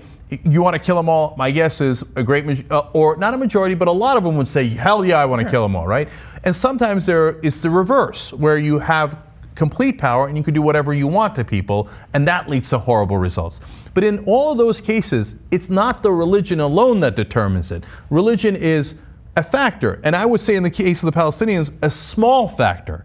That in fact, if they had the power, my guess is as human beings, they would react very similar to the Jews and the Israelis, not in the good and the bad. I don't think they'd kill all the Jews, because you have to flip the situation completely, the context completely. On the other hand, would they also subjugate and occupy the Jews? I bet they would, because they're human beings, and that's apparently how human beings react. Okay, well, I think, again, we're talking about the weighting of various factors, because of course the occupation is a factor, right? Now the occupation is not a factor that explains most of the other instances of suicidal violence and theocratic violence we see in the Muslim world. The occupation of the Palestinian territories has nothing to do with the reasons why a Sunni in Pakistan is going to wake up tomorrow morning and sacrifice his life to kill a Shia wedding party. Yeah, no, right? Sam, I believe that we are way underestimating, and many people disagree with me, and you're of course free to disagree with me, but I think we are way underestimating the impact of the occupation for the whole Muslim world. That it is driving Sunni, the Pakistani, Shia? It is driving the Pakistanis to be more fundamentalist. No, but what's in interesting and perhaps ironic is that it might be driving the Sunni and the Shia to be more fundamentalist. And in that fundamentalism, they then fight each other, which is not the only reason why they fight each other, but it makes that fight worse. But again, fundamentalism is only a problem if the fundamentals are a problem, right? So fundamentalist Jainism is nobody's problem. I know, but the fundamentals of Christianity is wrong, the fundamentals of Judaism is wrong. The reason they are not doing that at this particular time is because of the geopolitical circumstances they find themselves in. Look at America. We don't have suicide bombers. Why? We don't need them. We got F-1s. We got Christian fundamentalists. Submarines. We got aircraft carriers. We have Christian fundamentalists by the tens of millions in America. They have great socioeconomic conditions by comparison. Yep. They're waiting for the rapture. They're as crazy as all get out on specific issues. They will impede life-saving medical research based on crazy ideas. They will, in certain circumstances, I've granted you, their beliefs are, when you add nuclear weapons to them, as terrifying as you could want. I mean, if we had enough things happening in the world that seemed to be a confirmation of prophecy, who knows what an evangelical president could be capable of, right? All terrifying. The number one danger in the world, by the way. So and this is what was so egregious about your titling that video of me, is Sam Harris is more dangerous than Sarah Palin. Sarah Palin in the White House was a truly terrifying circumstance. And I did more than most people to shine a light on what was scary about that circumstance. You know, I published articles just unpacking just how... based on C.J. Werleman's points there, which we changed the title on that because I thought you were generally right about it. But at the same time, his point was, look, if you believe in a first strike and you think that he's not nuanced enough in that position, we already had that conversation, then maybe you could be as dangerous as Sarah Palin. It's not that I believe in a first strike. I believe that we are meandering into a circumstance where even with the best of intentions, good people could see no alternative but to commit a horrendous crime, as good people have done again and again in the history of war with the technology available. Good people committed horrendous crimes throughout World War II based on a pure perception of self-defense, right? And a logical one given what the enemy was doing to them. The bombing of London gave the British every reason to bomb Dresden, right? So it's not, again, what's so horrible and what we have to grapple with is that bad ideas and bad circumstances and bad incentives can allow for good people to behave like absolute monsters. That's much scarier than the few monsters in the world. It's much scarier than the 1% of psychopaths. To have ideas, to have systems, to have incentives where people who are better than you and me can be committed to atrocities. And so, again, a belief in paradise is one of the scarier memes to have running on the hard drive, because Sam, it changes the equation on so many fronts. So we agree completely on the ideology. So let me see if I can reach a conclusion here, right? So I would argue that the liberal policies, progressive policies, would be a better way of getting the Muslim world away from those dangerous ideologies than some of the ideas that certainly conservatives put forward, and I would argue that you put forward, right? But you tell me if you're not putting it forward. What do I put forward? I agree with you on the war of ideas. I don't know whether you call that liberal or not, right? But when you talk about possibly torturing, possibly nuking, possibly bombing, the continuing the occupation, et cetera, et cetera. Hold on, let me just finish, and then I'll, of course you'll address it, right? When you talk about those things, I fear that that is a militaristic approach that does not make the situation better, that in fact is counterproductive, that it creates an us versus them that drives the Muslim world more towards fundamentalism, and we get further away from our mutual goal.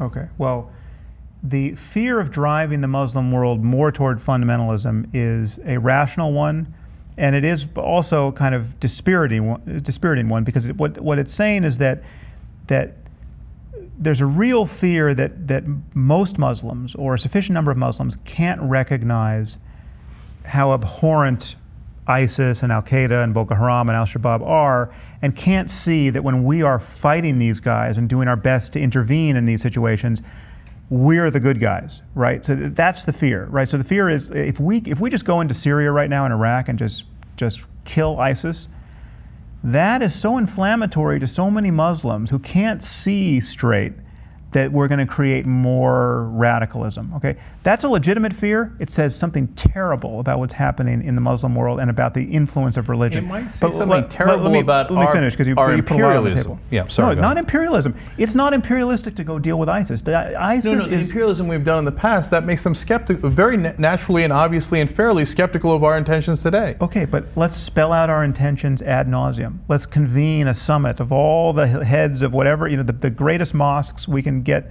on board, and let's just spell it out. ISIS guys, there's a real problem. Should we deal with them, right? Now, it's still a rational concern that having infidels go into former Muslim lands and deal with people who claim to have started a caliphate, that's going to be so inflammatory that it's going to push many more people in the direction of radicalism. It's a reasonable concern. It says something bad about Islam, and it says something bad about the state of our world. Bad about us. It doesn't say anything bad about us. It said because but Sam, it says two bad things about us. One, we think that the correct option in how to deal with the Muslim world is a military option. Okay, let's be agnostic about that. But there are certain cases in which the only way to intrude is militarily.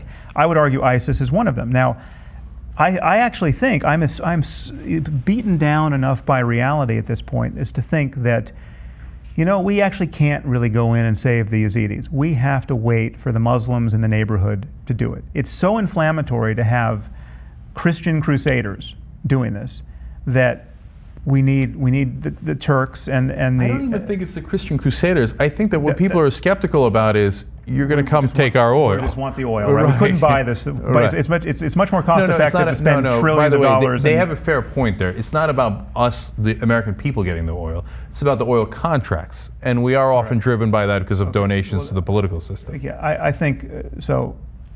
I don't believe most of that, but in any case, I understand the perception is there, and we have to deal with the perception. The perception is harmful, and the conspiracy theories that run through the Muslim world are harmful, and the conspiracy theories that run through our world are harmful in that it's almost impossible for good people to use power in a way that is not causing more of a problem, because everyone distrusts power. Everyone has a story about why the people in power are always evil. So right? Sam, again, look, two things about that. One, it's not a conspiracy theory. Halliburton's stock price went up fivefold during the Iraq War. They gave $34 million to Dick Cheney as an exit bonus. Theory that we would have gone to war purely to drive up Halliburton's stock price.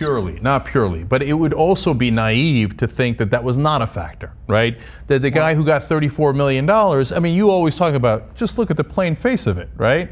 Look at the plain face of it. A guy gets $34 million and he starts a war which his former company profits fivefold from. There are people who think that we demoed the World Trade Center that's crazy in order to do all of that. No, right? So no, like, that's how crazy crazy do you want to get? But again, there are a number of factors as to why we go into countries. So when you say to Muslims, we're the good guys and we're coming to bomb you because we're the good guys and we're trying to help you, you have to see that there is very healthy skepticism about that. But it's not healthy when it's true that we're actually the good guys. Forget about us. But they can discern that because they didn't hate us for Bosnia, they didn't hate us for Kosovo. Now you think we didn't get enough credit for that, but they did like those actions. If you ask Muslims across the world, they will say America did the right thing there. Right. So they actually did a correct assessment. Thing, we were not. They did a correct assessment of Bosnia, and they did a fairly correct assessment of our intentions in Iraq. Well, yeah, it's not. I think it's a scary situation when we could not, for the best of intentions, try to stop a genocide without creating more of a problem that's going to give us future genocides. That's a scary status quo, which we have to fix. And a war of ideas is going to be the way to change that ultimately. Yeah. And you know, so you mentioned special forces. I think yes, what we did, even though that was totally inflammatory with respect to Pakistan's view of us and their willingness to collaborate with us, so it was arguably harmful there. But one could wonder why we have to own any of this. Why couldn't all of this stuff be covert? You know, we deal with ISIS in a way that no one announces, right? Why does Obama have to say we're now going to deal with ISIS? Well, let's just deal with ISIS. That would be another way of doing it, and it might not necessarily create the same liabilities. We're going to go to the Middle East and say we're the good guys, trust us. We have to earn that trust. And I don't just mean we Americans. I mean the civilized world. You know, 50 countries. America, the West, Israel, however you want to characterize it. But when we go to Iran and say let's do honest negotiations, but meanwhile I'm going to assassinate your nuclear scientists, and some of those scientists who aren't even working on the nuclear program, but I'm going to assassinate them in front of their kids' kindergarten. Well, then they go, well, I'm not sure you are the good guys, right? And when we say, hey, you know what, we're the good guys, but we're going to keep occupying Palestine indefinitely, pretty much, right? So, but trust us, we're the good guys. Can you see why they don't trust us? Well, yeah, of course. And I'm not denying that we are trailing a very unfortunate history of foreign policy disasters and cynicism and propping up dictators who were terrible dictators, who were not benevolent dictators, right? Evil dictators. And we propped up Saddam Hussein against the Iranians. I mean, so it's yes, but you have to, you roll back the clock enough on anybody and you just get sheer barbarism, right? So we're all trailing this past of just everyone was the bad guy at some point, right? But the question is, how do if you start the clock running now with current intentions, right? And current intentions that are very different. I mean, when you ask, even somebody like George Bush, who I thought was a disaster and a terrifying ignoramus in many ways, if you asked what would he have done, what would he have done with Iraq if he could have just done anything he wanted, right? He'd just go in there, change the government. Is he going to just start letting American troops rape and kill and pillage? No, he would have made Iraq like Nebraska, right? He would have that in terms of what he wanted to happen there. He wants a democracy that we can collaborate with. He wants the oil at a fair price, or let's say he wants to steal the oil, right? But he wants. It's not quite as simple as steal the oil, he wants things. He wants things to run in a benign way. He's not. He was not Genghis Khan, right? He wouldn't have taken Iraq for our purposes, but he would have handed every relevant part of the wealth to multinational corporations. But still, he also. But any sane person, no matter how cynical, who wants Halliburton to succeed, still wants a quality of life in Iraq that is a hell of a lot better than the current quality of life in Iraq, right? We want a secular, tolerant, open society in Iraq. So because we deposed, so in that case we get rid of a bad guy, a dictator, Saddam Hussein in Iraq. But in Iran, we got rid of a good guy who was, in 1953, was a democratically elected leader of Iran, and we deposed him for the same reason we deposed the bad guy, which is our companies wanted those oil contracts, and the British companies as well. And that's an acknowledged fact, but it's not a conspiracy theory. The United States government says, yes, we did that coup, and we did it.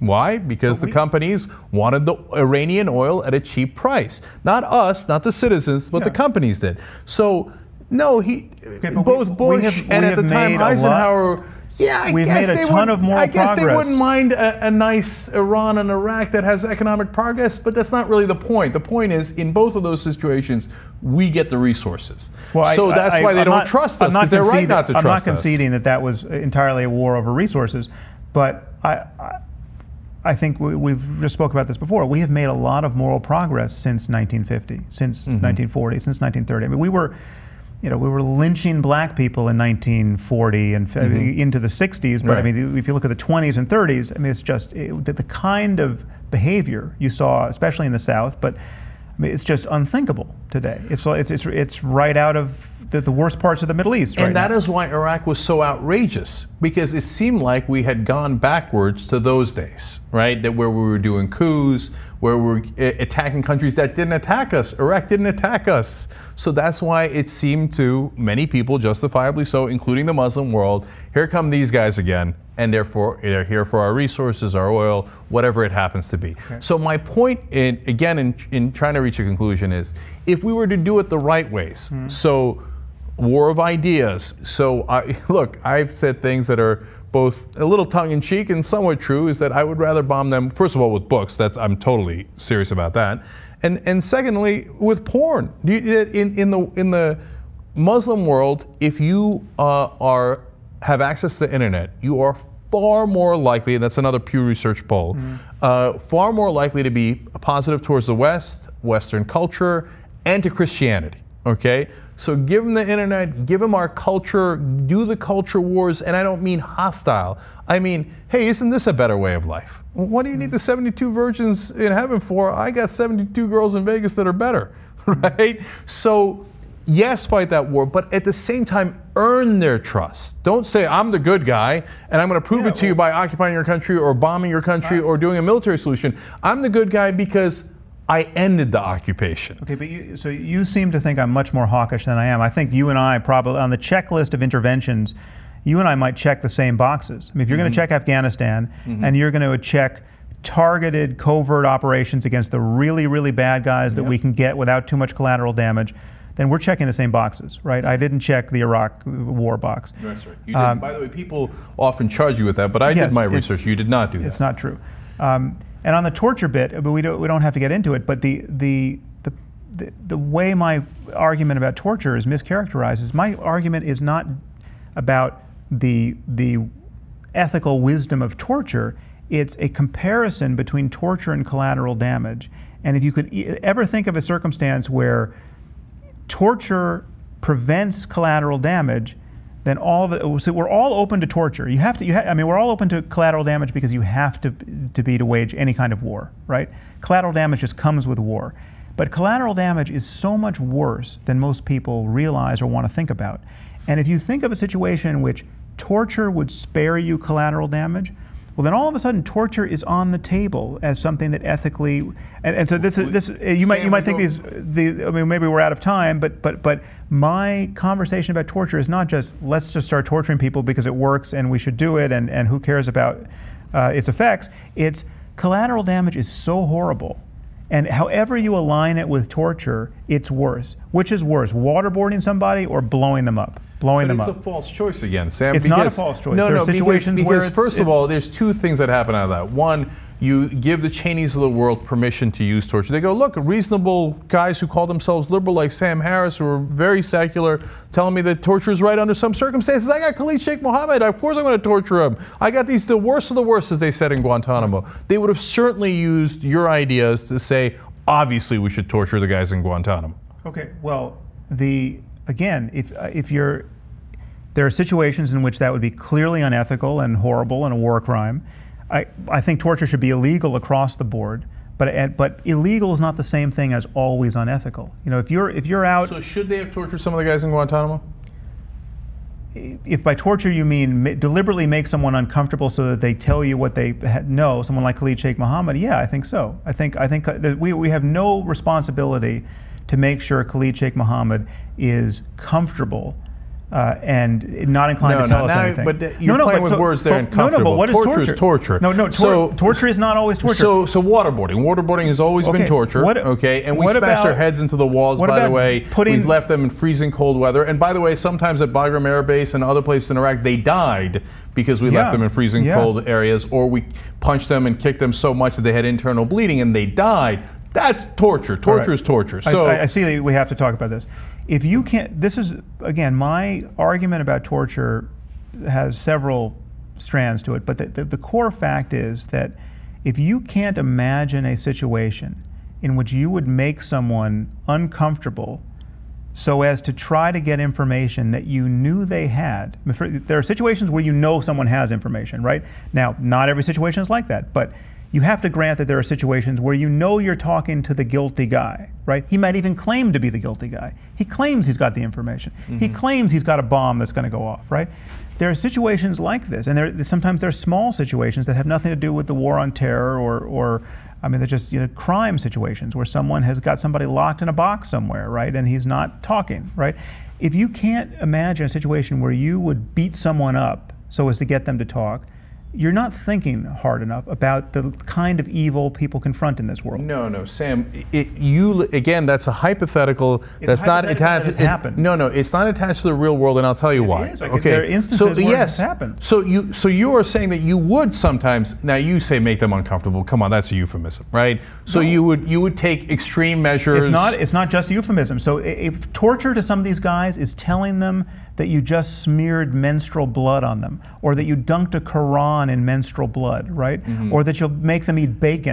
But that's not, Sam, that's not only what we did. We also threatened to kill them. Most of what we did, okay, so if you're going to look at Abu Ghraib, that's pure horror, just sadistic horror, right? Because once you start, No, it's not. That's why you've got to avoid those beginnings to avoid those endings. Torture never ends, Sam. In the history of torture, they never started little and remained little. It always starts a little bit, and then they're drawing and quartering people. You are ignoring half of my argument, which is collateral damage is so much worse than torture, and we have all accepted it. So let me address that. So that's why I talk about what happened in reality. So, for example, when we tortured the guys, I believe it was al-Libi that we brought over to Egypt to torture, right? And he finally confessed when we said we were going to bury him alive. And we literally buried or dug up a ditch, or we had the Egyptians do it, right?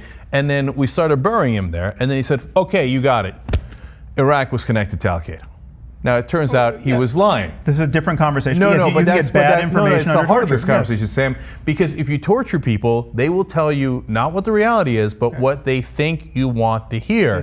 And it was obvious to al-Libi, and he was right, that what we wanted to hear was, okay, Iraq did it, even though he knew it was false. All right. Well, I don't. The details of that story, I don't know how well vetted that is, but I'll just accept that as true. But it is another politically correct myth that torture never works, and that people can just make stuff up out of whole cloth that then leads you on a wild goose chase to harm other people. There are certainly circumstances where that can happen, but you just have to imagine how these real world circumstances come about. You capture someone in Al-Qaeda along with his laptop, his hard drive. You have all, 10 years worth of emails, right? So you have a lot of information, and people, these people who are interrogating them, you can't just make stuff up, right? There's a ton of information here, and again, I'm not sanguine about the torture being a benign thing that we should do cavalierly. I think it should be illegal. I think if somebody does it in a circumstance that isn't in absolute extremity of where any decent person would be tempted to use force in this circumstance, then these people should be prosecuted and go to jail for decades, right? But there are circumstances where you would have to be a monster not to lay hands on the bad guy. Sam, you're not you're just not imagining those circumstances. No. So let me clarify, because this is important, right? So I'm not saying that torture has never worked and will never work under any circumstance. What I am saying is that, number one, it is unlikely to work. Not that it never works, that it is unlikely to work, and I'll tell you why in a second. And that, number two, it has such terrible consequences, both in terms of what we are doing to our captors and what we are doing to our own morality, and the message we're sending to the rest of the world about whether we're good guys or bad guys, that I wouldn't do it. I might not do it even if I thought that it was absolutely going to work. And I don't think it is. It's very unlikely. Why is it unlikely to work?